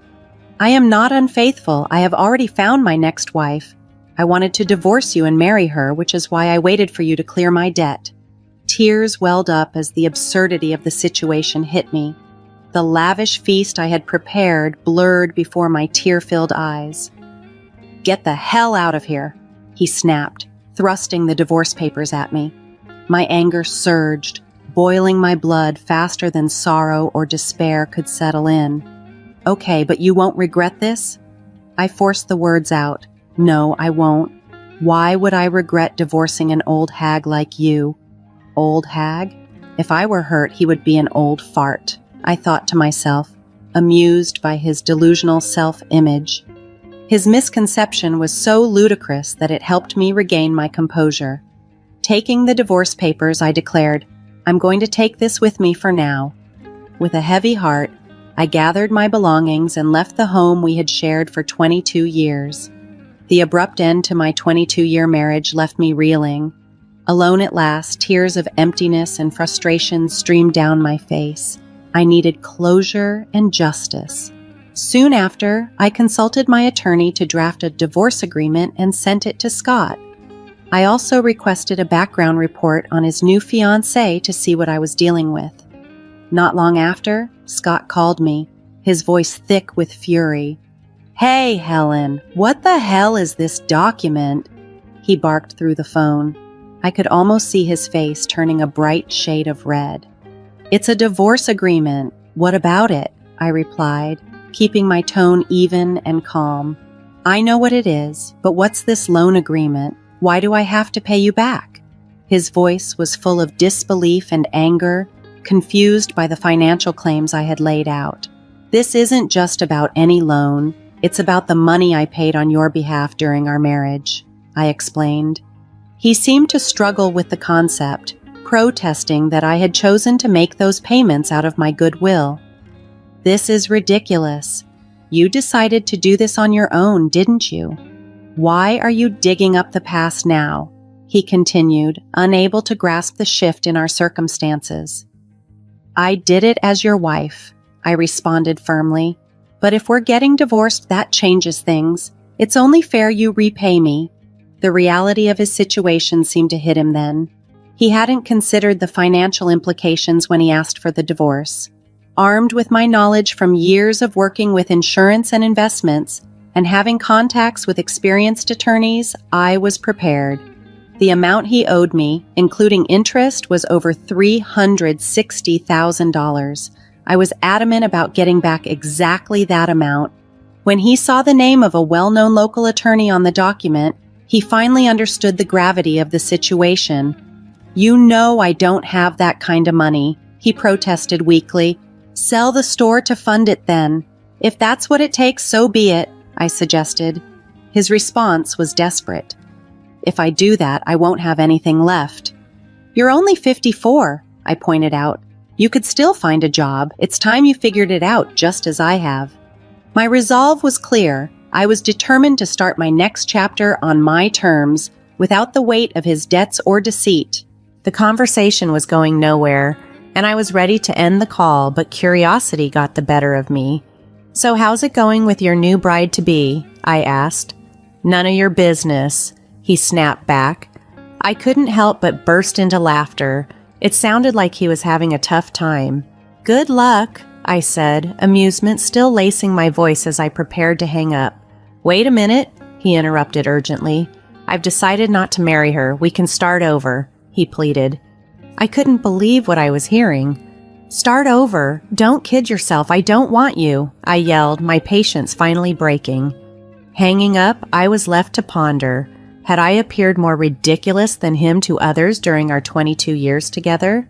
I had respected him until the divorce and watched him work tirelessly for the store and his customers, but now I realized he was just a fool. The situation with his supposed remarriage began innocently enough. He flirted with a part-time university student named Elizabeth, exclaiming, "You are so cute, Elizabeth. Will you be my wife?" She played along, jokingly responding, "Well, I would think about it if you let me be a full-time housewife." But he took her just seriously. The idea of marrying a man nearly 42 years her senior was nothing but a joke to her. Yet it turned serious when he persistently pressed her to marry him, leading her parents to intervene and obtain a restraining order against him. Reading the private investigation report, I found myself laughing so hard that I started hyperventilating. All those nights he came home late, I assumed he was slaving away for his business. In reality, he was at bars and strip joints hitting on young girls. Boasting about his charm, he'd say, "I'm surprisingly popular with young girls. I'm a salesman, so I have this easy-to-talk-to aura and get along well." The report revealed the sad truth of his delusions and desperation. People often comment on how young I look and ask, "Don't you think so?" His remarks made the girls cringe, and he saw me only as someone to provide him with money, disregarding his older wife. His distorted view of himself turned him into a rather ridiculous figure who almost ended up in legal trouble with the police. It might have even been less complicated if he had been unfaithful, but he wasn't appealing enough to find a mistress. The whole debacle started when his friend Benjamin celebrated becoming a grandfather. As soon as he saw my grandchild, he absurdly declared he wanted one too. I sharply told him that he shouldn't even think like that, especially since I was the one clearing his debts. He was utterly embarrassed. Looking back, I'm relieved I didn't waste my golden years with him. After we divorced, despite some confusion over who owned what, he didn't fight the settlement because my lawyer was well known for being tough. It made me wonder how someone so lacking in resolve could have managed a business at all. In the end, he had to sell his shop to pay me off. Just before the sale, all his employees left him, and his customers were upset that he was selling a family business just to settle his divorce. This sent ripples of shock through our community, and people thought he got what he deserved. The whole situation turned into a local spectacle, almost comedic in how pitiful he appeared. Even if he hadn't sold the shop, the negative publicity would have likely run him out of business. Selling before hitting rock bottom was probably the only smart decision he made. However, the sale didn't cover everything, so he still works part-time to pay me back.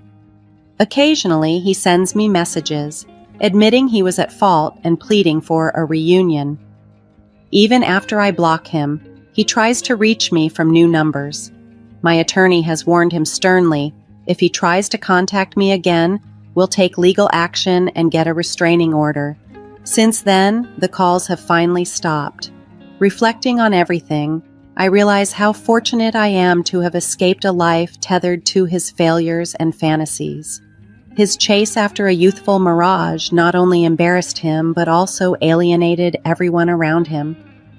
As he continues his part-time job to settle his dues, I'm grateful for the peace and independence I found.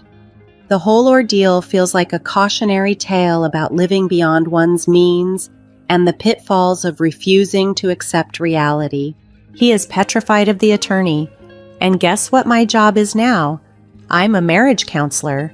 When I turned 52, I joined my friend's matchmaking service, a complete shift from my previous role.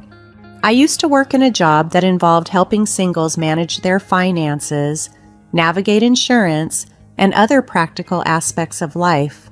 However, I realized I wanted something more personally fulfilling, so I leaped to become a part of a business that helps people find love.